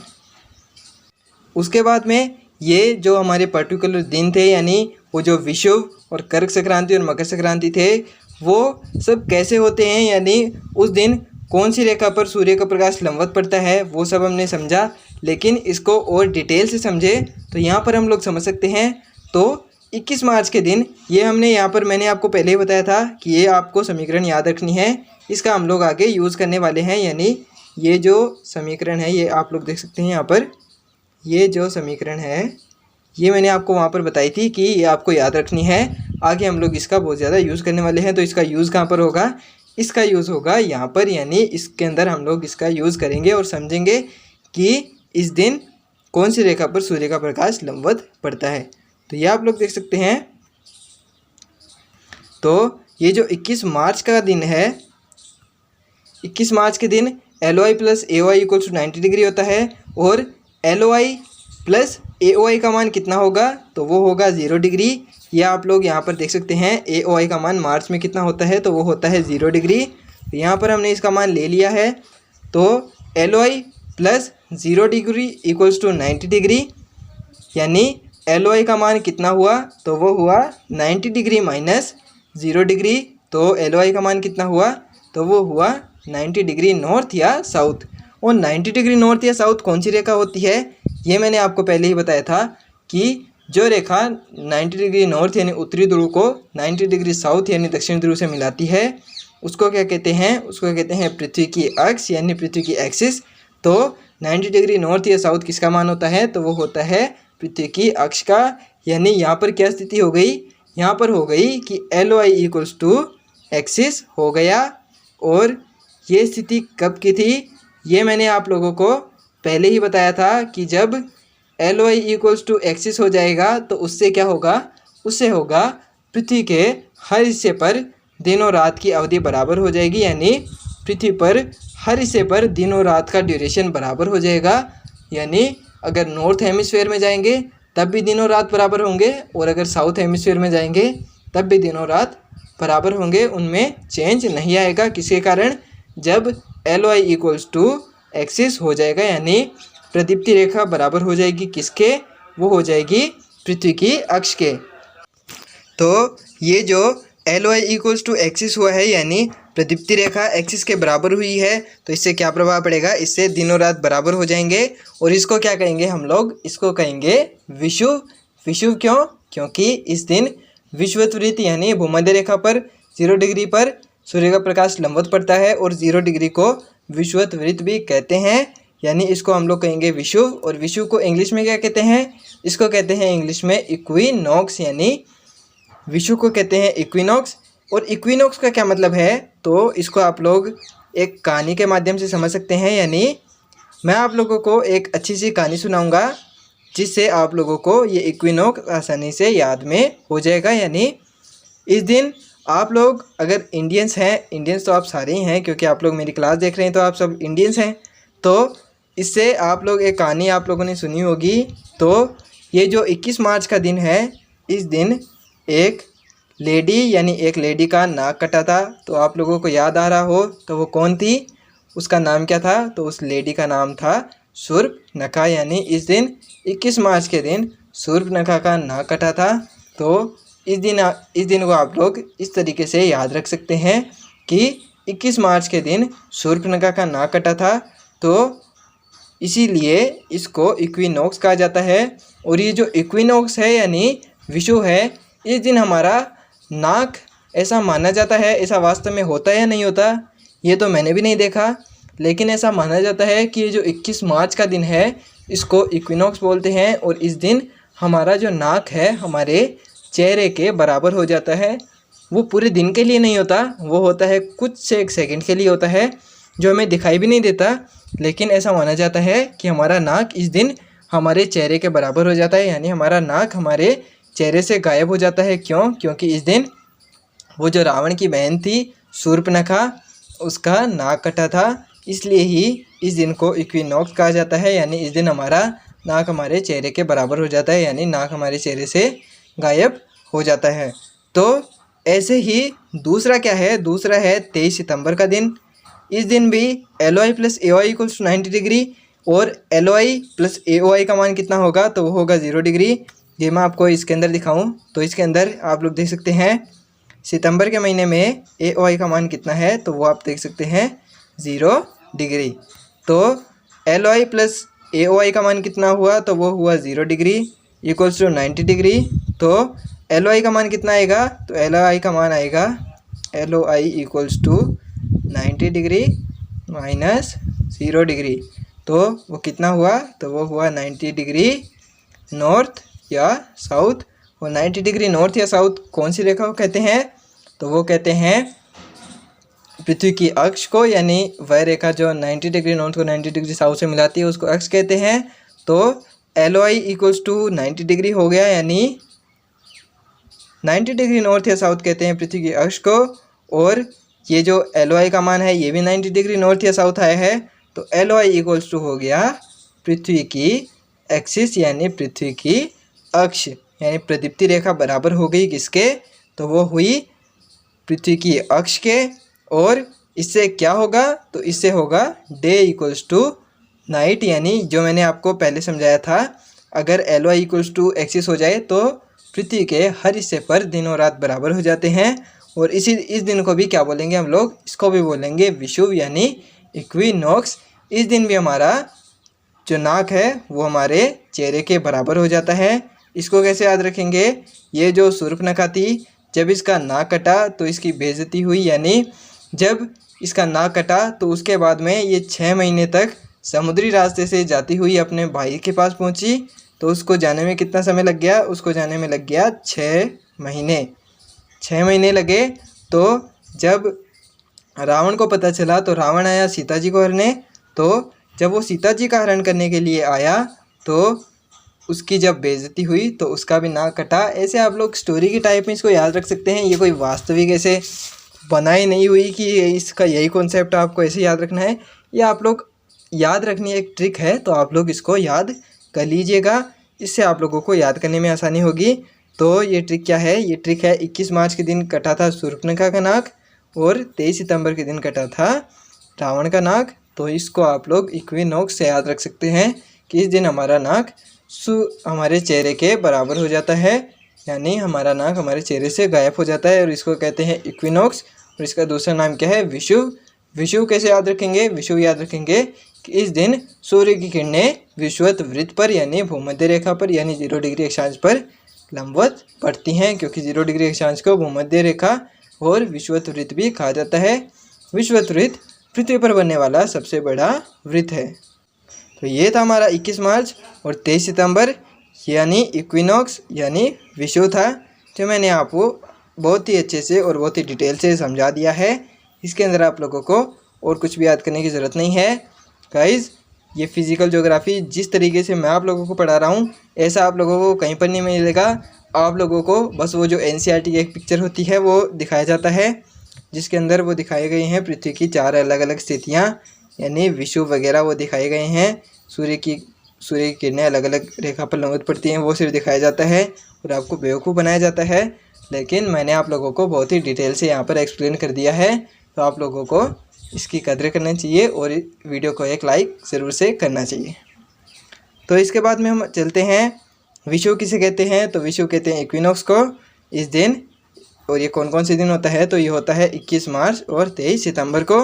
इस दिन होता क्या है, इस दिन सूर्य की किरणें विषुवत वृत्त पर, ये आप लोग देख सकते हैं, विषुवत वृत्त पर सीधी पड़ती हैं यानी लंबवत पड़ती हैं।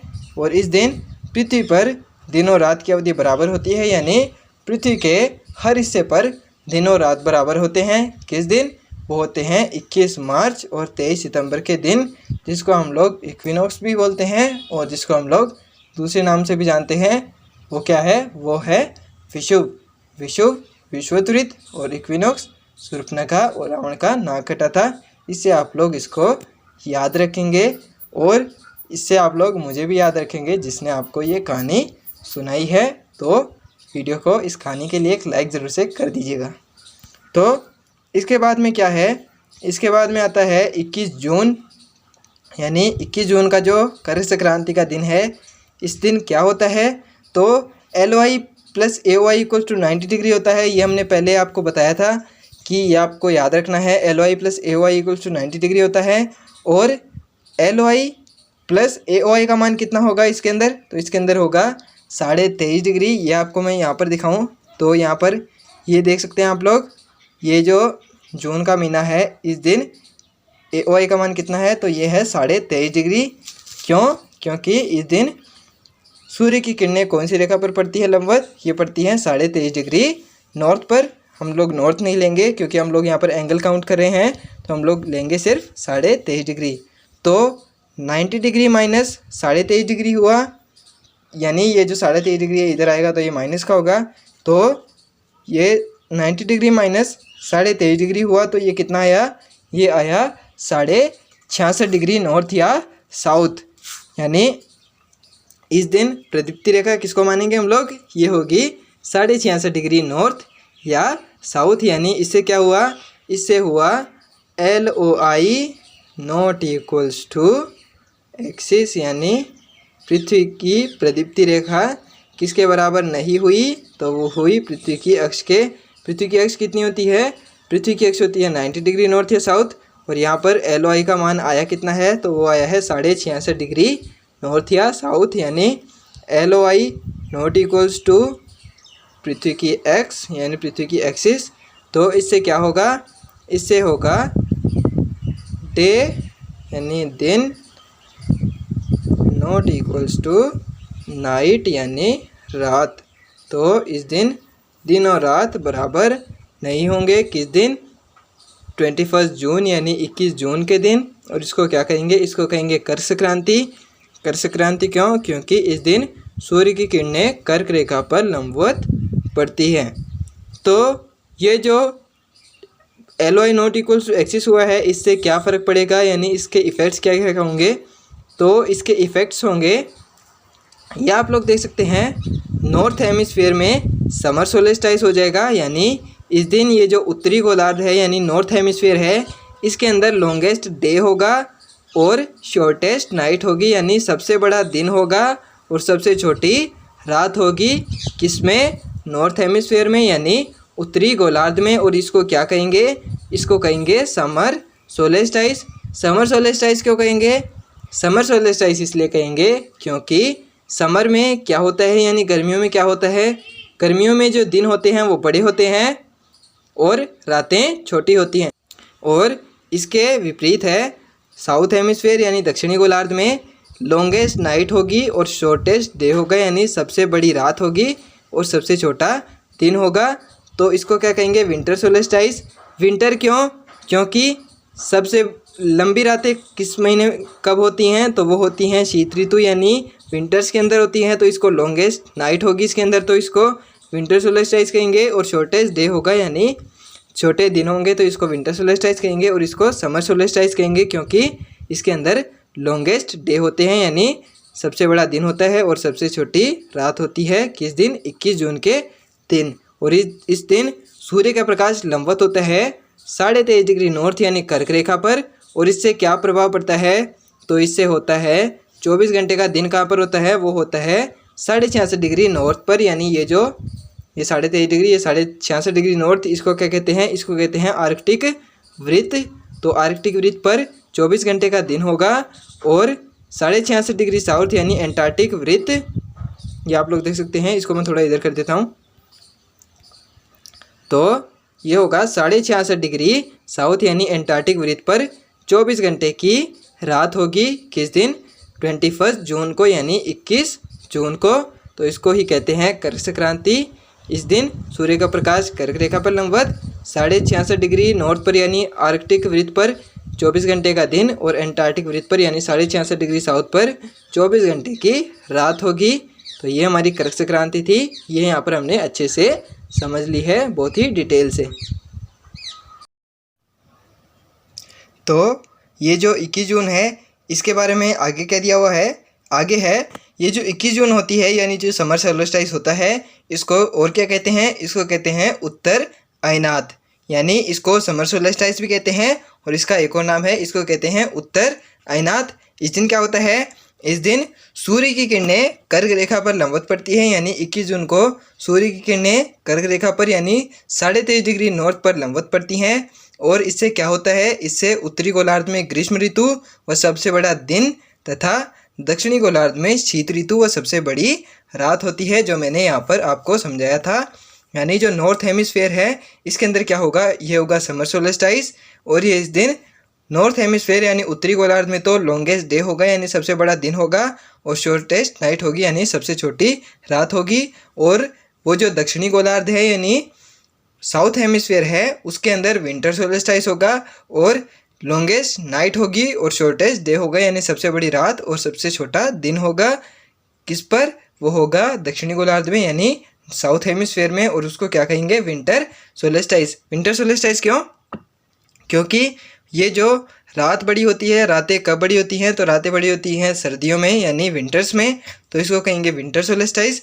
और ये जो ऊपर है इसमें लॉन्गेस्ट डे होंगे, कौन से में? उत्तरी गोलार्ध में यानी नॉर्थ हेमिस्फेयर में, तो इसको क्या कहेंगे? समर सोलेस्टाइस। समर सोलेस्टाइस क्यों? क्योंकि दिन कब बड़े होते हैं? दिन बड़े होते हैं ग्रीष्म ऋतु में यानी गर्मियों में, तो इसको हम लोग कहेंगे समर सोलेस्टाइस। वही यहाँ पर दिया हुआ है, ये थोड़ा सा थ्योरी फॉर्म में है और इसको हिंदी नाम भी समझ लीजिए। इसको हिंदी में क्या कहते हैं? इसको कहते हैं उत्तर अयनात। और ये कब होता है? ये होता है 21 जून को। और इसको क्या कहेंगे? इसको कहेंगे समर सोलेस्टाइस। इस दिन सूर्य की किरणें कर्क रेखा पर लंबवत पड़ती हैं और उत्तरी गोलार्ध में ग्रीष्म ऋतु व सबसे बड़ा दिन तथा दक्षिणी गोलार्ध में शीत ऋतु व सबसे बड़ी रात होती है, जिसको कहते हैं उत्तर अयनात। उत्तर अयनात के बाद आता है यानी 21 जून के बाद आता है 22 दिसंबर, जो मैंने आप लोगों को दिखाया था। इसकी स्थिति कहाँ होती है? ये जो पृथ्वी का परिक्रमण है ये मार्च, ये जून, ये सितंबर, और अब हम लास्ट आ गए हैं किसमें? दिसंबर के महीने में। यानी दिसंबर के महीने में कौन सी रेखा पर सूर्य की किरणें लंबवत पड़ती हैं? तो वो किस पर पड़ती हैं? तो LOI + AOI = 90 डिग्री होता है। ये हमने पहले समझ लिया था, ये आपको याद रखना है। LOI + AOI = 90 डिग्री होता है। और LOI + AOI का मान कितना होगा? 23.5 डिग्री। 23.5 डिग्री क्यों? क्योंकि इस दिन सूर्य का प्रकाश 23.5 डिग्री साउथ पर लंबवत पड़ता है। साउथ हम लोग नहीं लेंगे क्योंकि यहाँ पर हम लोग एंगल काउंट कर रहे हैं यानी कोण को नाप रहे हैं, इसलिए हम लोग साउथ नहीं गिनेंगे। हम लोग लेंगे सिर्फ 23.5 डिग्री यानी 23 डिग्री एंड हाफ। तो LOI + 23 डिग्री एंड हाफ यानी LOI + 23.5 डिग्री = 90 डिग्री यानी 90 डिग्री। तो LOI = कितना हुआ? तो ये वही 21 जून की तरह यानी LOI = 66.5 डिग्री नॉर्थ या साउथ यानी 66.5 नॉर्थ या साउथ। तो पृथ्वी की अक्ष जो होती है वो कितने डिग्री पर होती है? तो वो होती है 90 डिग्री नॉर्थ या साउथ।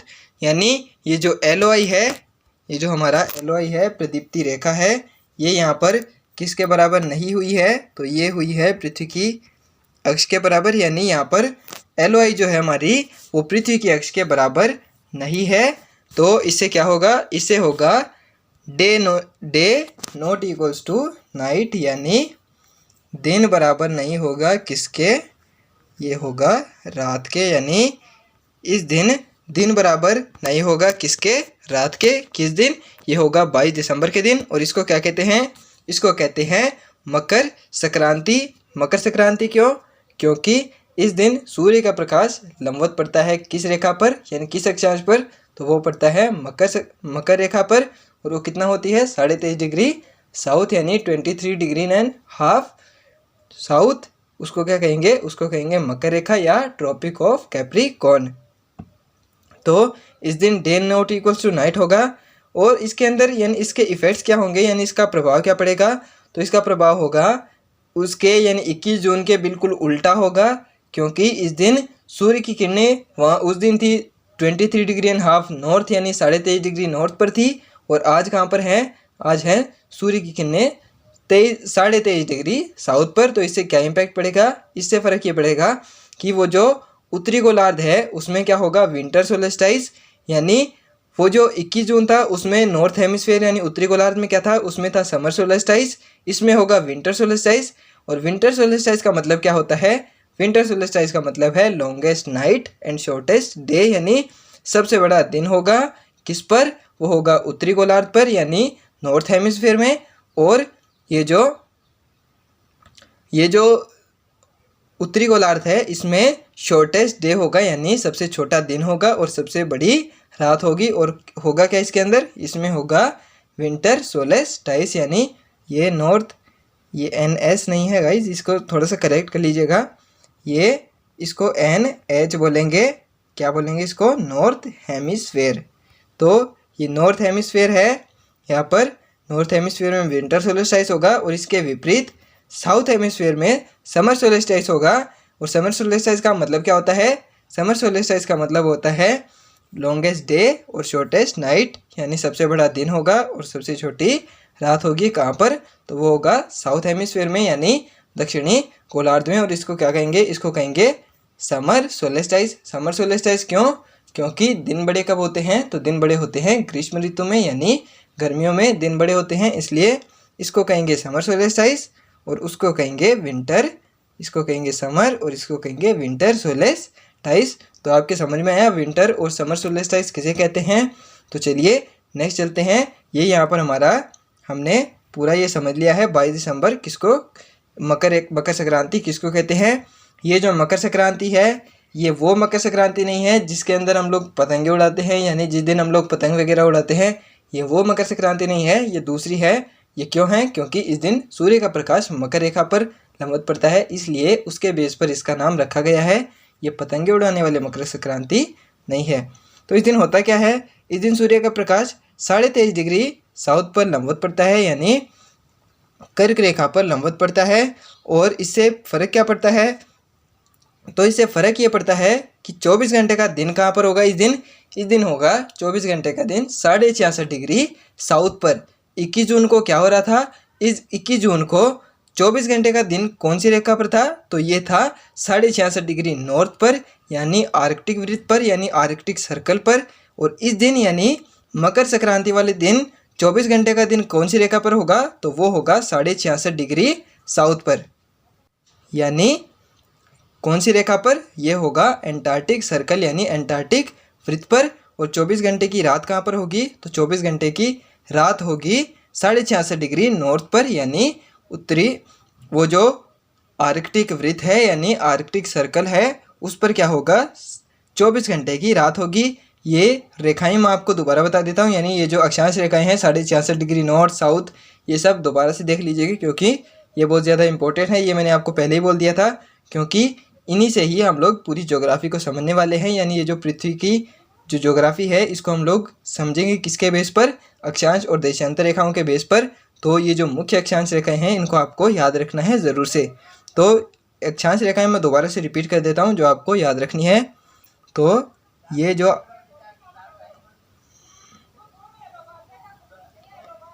हमारा है, ये जो हमारी पृथ्वी है, यहाँ पर ये देख सकते हैं आप लोग, ये इसके कुछ क्षेत्र बनाए होते हैं। तो ये आप लोग देख सकते हैं, ये पृथ्वी की अक्ष है, यानी ये जो पृथ्वी की अक्ष है, और ये 0 डिग्री, और इसको क्या कहेंगे, इसको कहेंगे 23.5 डिग्री नॉर्थ, और इसको कहेंगे 66.5 डिग्री नॉर्थ, इसको कहेंगे 66.5 डिग्री, इसको कहेंगे 23.5 डिग्री नॉर्थ, और इसको कहेंगे 66.5 डिग्री साउथ।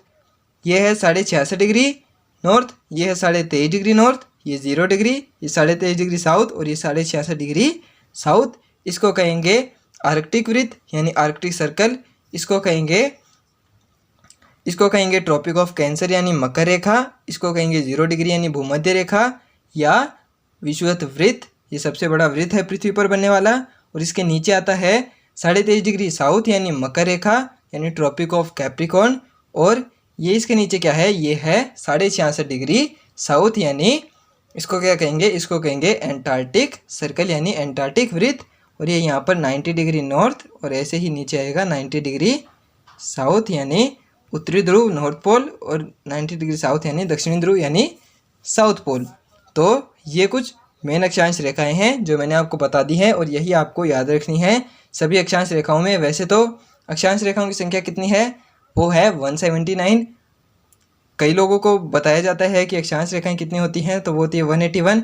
वो लोग किसको भी काउंट कर लेते हैं, वो जो उत्तरी ध्रुव और दक्षिणी ध्रुव है उनको भी काउंट कर लेते हैं, किसमें, वो कर लेते हैं अक्षांश रेखाएं या अक्षांश या वृत्त में काउंट कर लेते हैं। लेकिन ये जो उत्तरी ध्रुव और दक्षिणी ध्रुव हैं वो सिर्फ एक बिंदु हैं, ना तो वो कोई अक्षांश रेखा है और ना ही वो कोई अक्षांशीय वृत्त है। इसलिए हम लोग ना तो उनको अक्षांश रेखाओं में काउंट करेंगे, ना ही हम लोग उनको अक्षांशीय वृत्त में काउंट करेंगे। तो अक्षांश रेखाओं की संख्या कितनी हुई, तो वो हुई 179।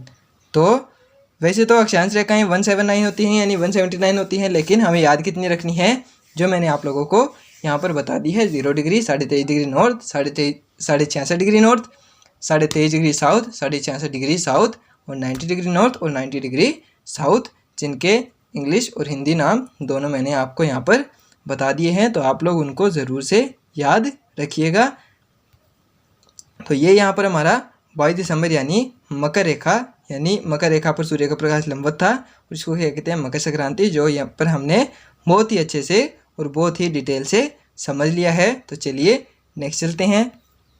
नेक्स्ट क्या है हमारा, ये जो 22 दिसंबर का दिन है इसको क्या कहते हैं, जैसे 21 जून का दिन जो था उसको कहते हैं उत्तरायणात, और ये जो 22 दिसंबर का दिन है इसको क्या कहते हैं, दक्षिणी अयनांत, और इसका दूसरा नाम क्या है, इसको इंग्लिश में कहेंगे विंटर सोलेस्टाइस, यानी विंटर सोलेस्टाइस को हिंदी में कहेंगे दक्षिणी अयनांत, और दक्षिणी अयनांत को इंग्लिश में कहेंगे विंटर सोलेस्टाइस। और ये कब होता है, ये होता है 22 दिसंबर के दिन। और इस दिन होता क्या है, तो ये मैंने आपको पहले बता दिया है। तो सूर्य की किरणें मकर रेखा पर लंबवत होती हैं, और उत्तरी गोलार्ध में शीत ऋतु व सबसे बड़ी रात तथा दक्षिणी गोलार्ध में ग्रीष्म ऋतु व सबसे बड़ा दिन होता है। किस दिन, 22 दिसंबर के दिन, जो मैंने यहाँ पर आपको बताया था। ये आप लोग देख सकते हैं, ये सोलेस्टाइस हैं, और इसमें क्या होगा, ये जो नॉर्थ हेमिस्फेयर है इसमें विंटर सोलेस्टाइस होगा और लॉन्गेस्ट नाइट और शॉर्टेस्ट डे होगा। और ये जो साउथ हेमिस्फेयर है इसके अंदर लॉन्गेस्ट डे होगा और शॉर्टेस्ट नाइट होगी। इसको कहेंगे विंटर सोलेस्टाइस और इसको कहेंगे समर सोलेस्टाइस। तो आप लोगों के समझ में आया। ये जो दक्षिणी अयनांत है इसको वास्तव में कहते क्या है, ये मैंने आपको पहले ही समझा दिया था, लेकिन यहाँ पर इसको थोड़ा सा थ्योरी फॉर्म में समझाया गया है ताकि आप लोग इसको विशेष तौर पर याद रख सकें और इसको अपनी कॉपी में नोट कर सकें। यानी आपको पूछ लिया जाए कि उत्तर अयनांत और दक्षिण अयनांत किसे कहते हैं, तो आप लोग आसानी से बता देंगे कि उत्तरी अयनांत और दक्षिण अयनांत वास्तव में कहते किसको हैं। उत्तरी अयनांत 21 जून और दक्षिण अयनांत 22 दिसंबर को कहते हैं, और इनको उसको समर सोलेस्टाइस और इसको विंटर सोलेस्टाइस कहते हैं। तो और इस दिन होता है क्या है, इस दिन सूर्य की किरणें मकर रेखा पर लंबवत होती हैं और उत्तरी गोलार्ध में शीत ऋतु होती है और सबसे बड़ी रात होती है, तथा दक्षिणी गोलार्ध में ग्रीष्म ऋतु व सबसे बड़ा दिन होता है। किस दिन, दक्षिण अयनांत वाले दिन। और ये कब होता है, 22 दिसंबर के दिन। इसको कहते हैं विंटर सोलेस्टाइस, जो हमने यहाँ पर बहुत ही अच्छे से समझ लिया है। तो चलिए नेक्स्ट चलते हैं। नेक्स्ट है हमारा 21 मार्च वाले दिन उत्तरी गोलार्ध में बसंत ऋतु होती है और दक्षिणी गोलार्ध में शरद ऋतु होती है। ये देख सकते हैं आप लोग, ये उत्तरी गोलार्ध यानी नॉर्थ हेमिस्फेयर और ये है दक्षिणी गोलार्ध यानी साउथ हेमिस्फेयर। यानी उत्तरी गोलार्ध में तो बसंत ऋतु होगी यानी ग्रीष्म ऋतु होगी, और दक्षिणी गोलार्ध में शरद ऋतु होगी। किस दिन? इस दिन होगी 21 मार्च के दिन। और ऐसे ही 23 सितंबर को भी होता है। ऐसा होता है 23 सितंबर के दिन उत्तरी गोलार्ध में तो शीत ऋतु होती है, यानी ये 21 मार्च के बिल्कुल विपरीत होता है।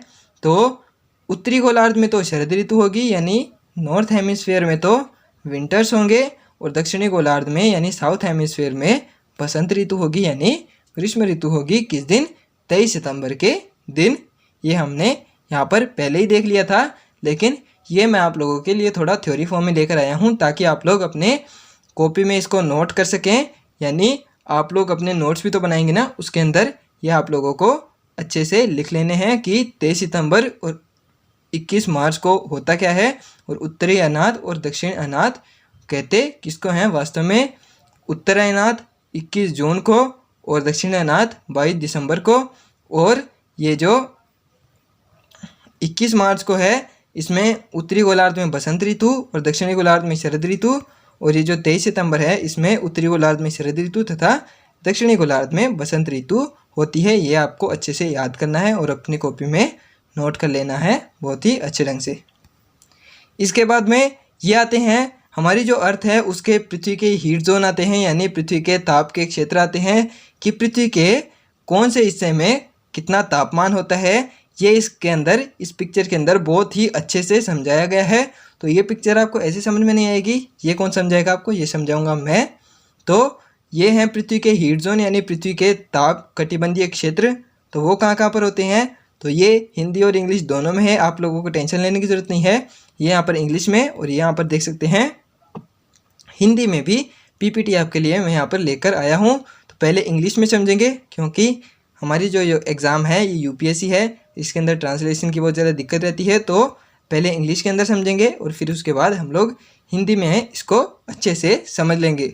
तो ये यहाँ पर हमारा दिखाया गया है, ये जो 23.5 डिग्री नॉर्थ है ये मैं आपको दिखाऊं तो ये 23.5 डिग्री नॉर्थ है यानी ट्रॉपिक ऑफ कैंसर, और ये है 23.5 डिग्री साउथ यानी ट्रॉपिक ऑफ कैप्रिकॉर्न, यानी ये है कर्क रेखा और इसको कहते हैं मकर रेखा। और ये जो बीच में दिखाई दे रही है आपको इसको कहते हैं 0 डिग्री इक्वेटर यानी भूमध्य रेखा। ये पृथ्वी को दो भागों में बांटती है, नॉर्थ हेमिस्फीयर और साउथ हेमिस्फीयर, और ये पृथ्वी पर बनने वाला सबसे बड़ा वृत्त है। तो हम लोग क्या देख रहे हैं, हम लोग देख रहे हैं पृथ्वी के हीट जोन यानी पृथ्वी के ताप के क्षेत्र। तो ये जो पृथ्वी के 0 डिग्री, ये मैं थोड़ा सा इसका कलर चेंज करता हूँ आपको अच्छे समझ में आएगा। ये जो पृथ्वी के क्षेत्र होते हैं ये देख सकते हैं आप लोग, ये 0 डिग्री है, और 0 डिग्री से 23.5 डिग्री नॉर्थ तक और 23.5 डिग्री साउथ तक आप लोग देख सकते हैं। ये जो क्षेत्र होता है यानी ये जो जोन होता है इसको क्या कहते हैं, इसको कहते हैं ट्रॉपिकल जोन, यानी इसको कहते हैं उष्णकटिबंधीय क्षेत्र। हिंदी में इसका नाम है उष्णकटिबंधीय क्षेत्र और हिंदी में इसको कहते हैं ट्रॉपिकल जोन। यानी ये जो इतना हिस्सा है, ये जो पृथ्वी का इतना हिस्सा है 0 डिग्री के 23.5 डिग्री नॉर्थ और 23.5 डिग्री साउथ के बीच में जो हिस्सा है इसको कहते हैं ट्रॉपिकल जोन यानी उष्णकटिबंधीय क्षेत्र। और इसमें होता क्या है, इसमें सूर्य का प्रकाश सबसे अधिक लंबवत पड़ता है, यानी 23.5 डिग्री नॉर्थ और 23.5 डिग्री साउथ तक पृथ्वी का सूर्य का प्रकाश, पृथ्वी पर सूर्य का प्रकाश एकदम लंबवत पड़ता है यानी एकदम सीधा पड़ता है। और इससे होता क्या है, इससे पृथ्वी के इस हिस्से पर गर्मी सबसे अधिक होती है, यानी इस पर सूर्य का प्रकाश लंबवत पड़ता है तो इससे पृथ्वी के इस हिस्से पर सबसे अधिक गर्मी पड़ती है। यानी सबसे अधिक ताप वाला क्षेत्र कौन सा है, तो ये है ट्रॉपिकल जोन, जो किसके बीच में होता है, वो होता है 23.5 डिग्री नॉर्थ और 23.5 डिग्री साउथ यानी कर्क रेखा और मकर रेखा के बीच में ये जोन पाया जाता है, जिसको हिंदी में क्या कहते हैं, इसको हिंदी में कहते हैं उष्णकटिबंधीय क्षेत्र। क्या कहेंगे इसको हम लोग, इसको कहेंगे उष्णकटिबंधीय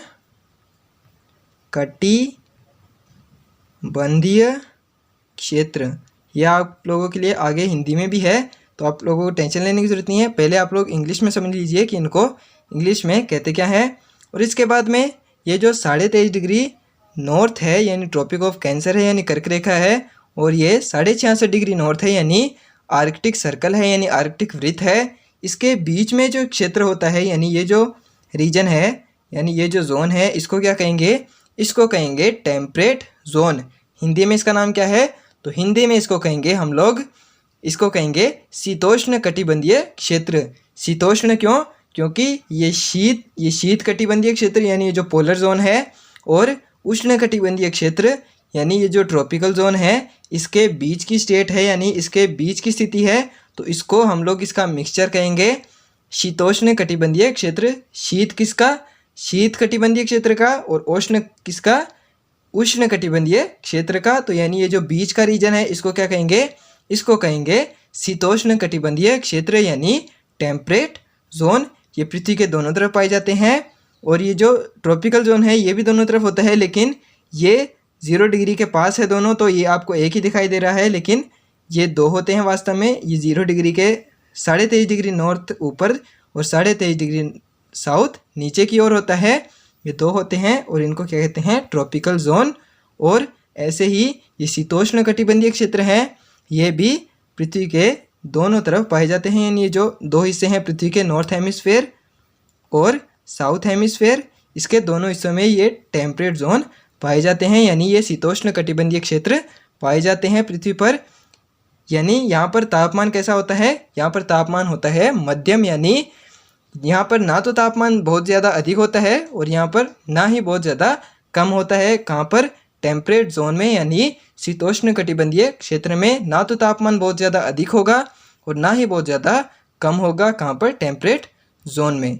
तो ये आप लोग देख सकते हैं। और इसके बाद में लास्ट आता है पोलर जोन। ये पोलर जोन किसके बीच में होता है, तो ये आप लोग देख सकते हैं। थोड़ा सा और जूम करके दिखाऊं तो ये जो हमारी 66.5 डिग्री नॉर्थ यानी आर्कटिक सर्कल यानी आर्कटिक वृत्त है, और ये 90 डिग्री नॉर्थ यानी नॉर्थ पोल है। तो 66.5 डिग्री नॉर्थ और 90 डिग्री नॉर्थ के बीच में जो क्षेत्रफल है, यानी ये जो बीच में जोन है, इसको क्या कहेंगे, इसको कहेंगे पोलर जोन। यानी ये जो बीच का क्षेत्र है इसको कहेंगे पोलर जोन। और यहाँ पर सबसे अधिक ठंड होती है यानी सबसे अधिक सर्दी पाई जाती है। कहाँ पर, वो पाई जाती है पोलर जोन में, यानी इसको कहेंगे शीत कटिबंधीय क्षेत्र। यहाँ पर सबसे अधिक सर्दी क्यों होती है, क्योंकि सूर्य की किरणें यहाँ पर सबसे अधिक तिरछी पड़ती हैं। सूर्य की किरणें लंबवत कौन सी रेखा तक पड़ती हैं, तो पृथ्वी पर केवल 23.5 डिग्री नॉर्थ और 23.5 डिग्री साउथ यानी कर्क रेखा और मकर रेखा तक ही सूर्य की किरणें लंबवत पड़ती हैं। उसके बाद में किसी भी बिंदु पर सूर्य की किरणें एकदम लंबवत नहीं पड़ती, जहाँ पर भी पड़ती हैं वो थोड़ी सी टिल्ट यानी थोड़ी सी तिरछी पड़ती हैं। तो ये जो उत्तरी ध्रुव तथा दक्षिण ध्रुव है यानी ये जो पोलर जोन है, यहाँ पर सूर्य की किरणें सबसे अधिक तिरछी पड़ती हैं, इसलिए ही यहाँ पर सबसे अधिक सर्दी पाई जाती है। यानी यहाँ पर तापमान सबसे कम होता है, सबसे निम्न होता है।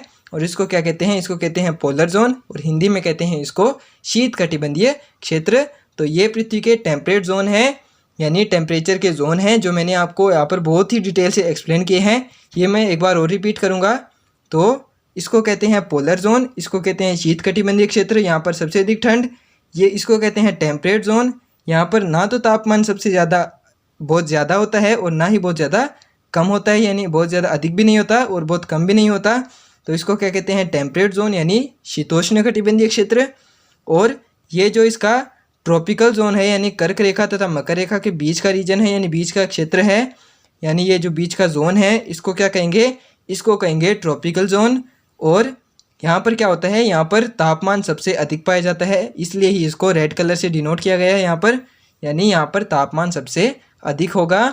और ये इसको ब्लू कलर से इसलिए डिनोट किया गया है क्योंकि यहाँ पर तापमान सबसे कम होगा। यहाँ पर तो बर्फ़ भी जमी रहती है और यहाँ पर सबसे अधिक गर्मी पाई जाती है। किस पर, ट्रॉपिकल जोन में यानी कर्क रेखा और मकर रेखा के बीच में। क्यों, क्योंकि कर्क रेखा और मकर रेखा पर सूर्य की किरणें लंबवत पड़ती हैं। कर्क रेखा तथा मकर रेखा के बाद किसी भी बिंदु पर सूर्य की किरणें लंबवत नहीं पड़ती। इसके नीचे आता है ट्रॉपिकल जोन यानी फिर से शीतोष्ण कटिबंधीय क्षेत्र। यहाँ पर ना तो अधिक सर्दी होगी और ना ही अधिक गर्मी होगी, यानी ये बीच का क्षेत्रफल होता है। यहाँ पर तापमान मध्यम पाया जाता है, यहाँ पर उच्च तापमान पाया जाता है, यहाँ पर मध्यम, और यहाँ पर एकदम निम्न यानी सबसे कम तापमान कहाँ पर पाया जाता है, तो वो पाया जाता है पोलर जोन में यानी शीत कटिबंधीय क्षेत्र में सबसे कम तापमान पाया जाता है। ये आप लोग देख सकते हैं, ये सनलाइट है यानी सनरेज हैं जो पृथ्वी पर आ रही हैं, और ये सबसे अधिक तिरछी कहाँ पर पड़ेंगी, तो लंबवत कहाँ पड़ेंगी, ये पड़ेंगी कर्क रेखा पर, और सबसे अधिक तिरछी पोलर जोन पर। तो ये पृथ्वी के टेम्परेट जोन है, यानी टेम्परेचर के जोन है। तो ये मैंने आपको यहाँ पर बहुत ही अच्छे से एक्सप्लेन कर दिए हैं कि पृथ्वी के टेम्परेचर जोन कहाँ पर पाए जाते हैं। इसके बाद में ये यहाँ पर पीपीटी हिंदी में भी दी हुई है, तो इसको भी आप लोग देख लीजिए। ये वैसे तो मैंने आपके हिंदी नाम पहले से ही बता दिए हैं, लेकिन फिर भी देख लीजिए आपकी दिल की तसल्ली के लिए। तो ये यहाँ पर ये आप लोग देख सकते हैं, ये कर्क रेखा और मकर रेखा के बीच में ये मैंने ये फ़ोटो कहाँ से ली है, ये मैंने एनसीईआरटी से उठाई है, क्योंकि मैं कोई भी ऐसे ही फ़ोटो फेक उठाकर नहीं लाता जो जिसके अंदर गलत डिटेल्स दी हुई हो। ये एकदम एक्यूरेट है, क्योंकि ये मैंने एनसीईआरटी से ही उठाई है। तो ये आप लोग देख सकते हैं, ये 23.5 डिग्री नॉर्थ और ये 23.5 डिग्री साउथ, यानी कर्क रेखा और मकर रेखा। इसके बीच में क्या होता है, इसके बीच में होता है टेम्परेट जोन, यानी क्या होता है, उष्णकटिबंधीय क्षेत्र। और ये जो 23.5 डिग्री नॉर्थ और ये 66.5 डिग्री नॉर्थ है, इसके बीच में क्या होता है, इसके बीच में होता है ट्रॉपिकल जोन, यानी इसको कहते हैं शीतोष्ण कटिबंधीय क्षेत्र। और ये जो 66.5 डिग्री नॉर्थ और 90 डिग्री नॉर्थ के बीच का क्षेत्र है, इसको कहते हैं पोलर जोन, यानी शीत कटिबंधीय क्षेत्र। यहाँ पर तापमान सबसे अधिक, यहाँ पर तापमान मध्यम और यहाँ पर निम्न, यानी यहाँ पर सबसे कम तापमान, यहाँ पर मध्यम यानी मीडियम तापमान, और यहाँ पर सबसे अधिक यानी सबसे हाई टेम्परेचर पाया जाता है। कहाँ पर ये पाया जाता है, टेम्परेट जोन में। और इसको क्या कहते हैं, इसको कहते हैं ट्रॉपिकल जोन। ये देख सकते हैं आप लोग, इसको कहते हैं ट्रॉपिकल जोन, यानी उष्णकटिबंधीय क्षेत्र। इसको कहते हैं टेम्परेट, इसको भी टेम्परेट। और ये दोनों ट्रॉपिकल जोन है, यानी उष्णकटिबंधीय क्षेत्र हैं। ये पृथ्वी के टेम्परेचर जोन है, जो मैंने आपको बहुत ही अच्छे से यहाँ पर एक्सप्लेन कर दिए हैं। तो इनको आप लोग अच्छे से याद रखिएगा। और ये कुछ मुख्य अक्षांश रेखाएं हैं, इनको भी आप लोग अच्छे से याद रखिएगा। इनके नाम क्या है, इसको कहते हैं आर्कटिक सर्कल यानी आर्कटिक वृत्त, इसको कहते हैं कर्क रेखा यानी ट्रॉपिक ऑफ कैंसर, इसको कहते हैं इक्वेटर यानी भूमध्य रेखा, इसको विषुवत वृत्त भी कहते हैं, इसको ट्रॉपिक ऑफ कैप्रिकॉर्न यानी मकर रेखा, और इसको एंटार्क्टिक सर्कल यानी एंटार्क्टिक वृत्त भी कहते हैं। कर्क रेखा तथा मकर रेखा के बाद किसी भी अन्य बिंदु पर सूर्य की किरणें लंबवत नहीं पड़ती, ये मैंने बता दिया आपको। कर्क रेखा तथा मकर रेखा के बाद में किसी भी बिंदु पर सूर्य की किरणें लंबवत नहीं पड़ती, जहाँ पर भी पड़ती हैं तिरछी पड़ती हैं। और ये जो पोल्स होते हैं, यानी उत्तरी ध्रुव तथा दक्षिण ध्रुव, यानी साउथ पोल और नॉर्थ पोल, यहाँ पर सूर्य की किरणें सबसे अधिक तिरछी पड़ती हैं, इसलिए यहाँ पर सबसे अधिक सर्दी पाई जाती है। और ध्रुवों की तरफ सूर्य की किरणें सबसे अधिक तिरछी पड़ती हैं, इसलिए सूर्य की किरणें, और इसलिए वहाँ पर सबसे अधिक सर्दी पाई जाती है। कहाँ पर वो पाई जाती है, ध्रुवों पर, यानी उत्तरी ध्रुव और दक्षिणी ध्रुव पर सबसे अधिक सर्दी पाई जाती है।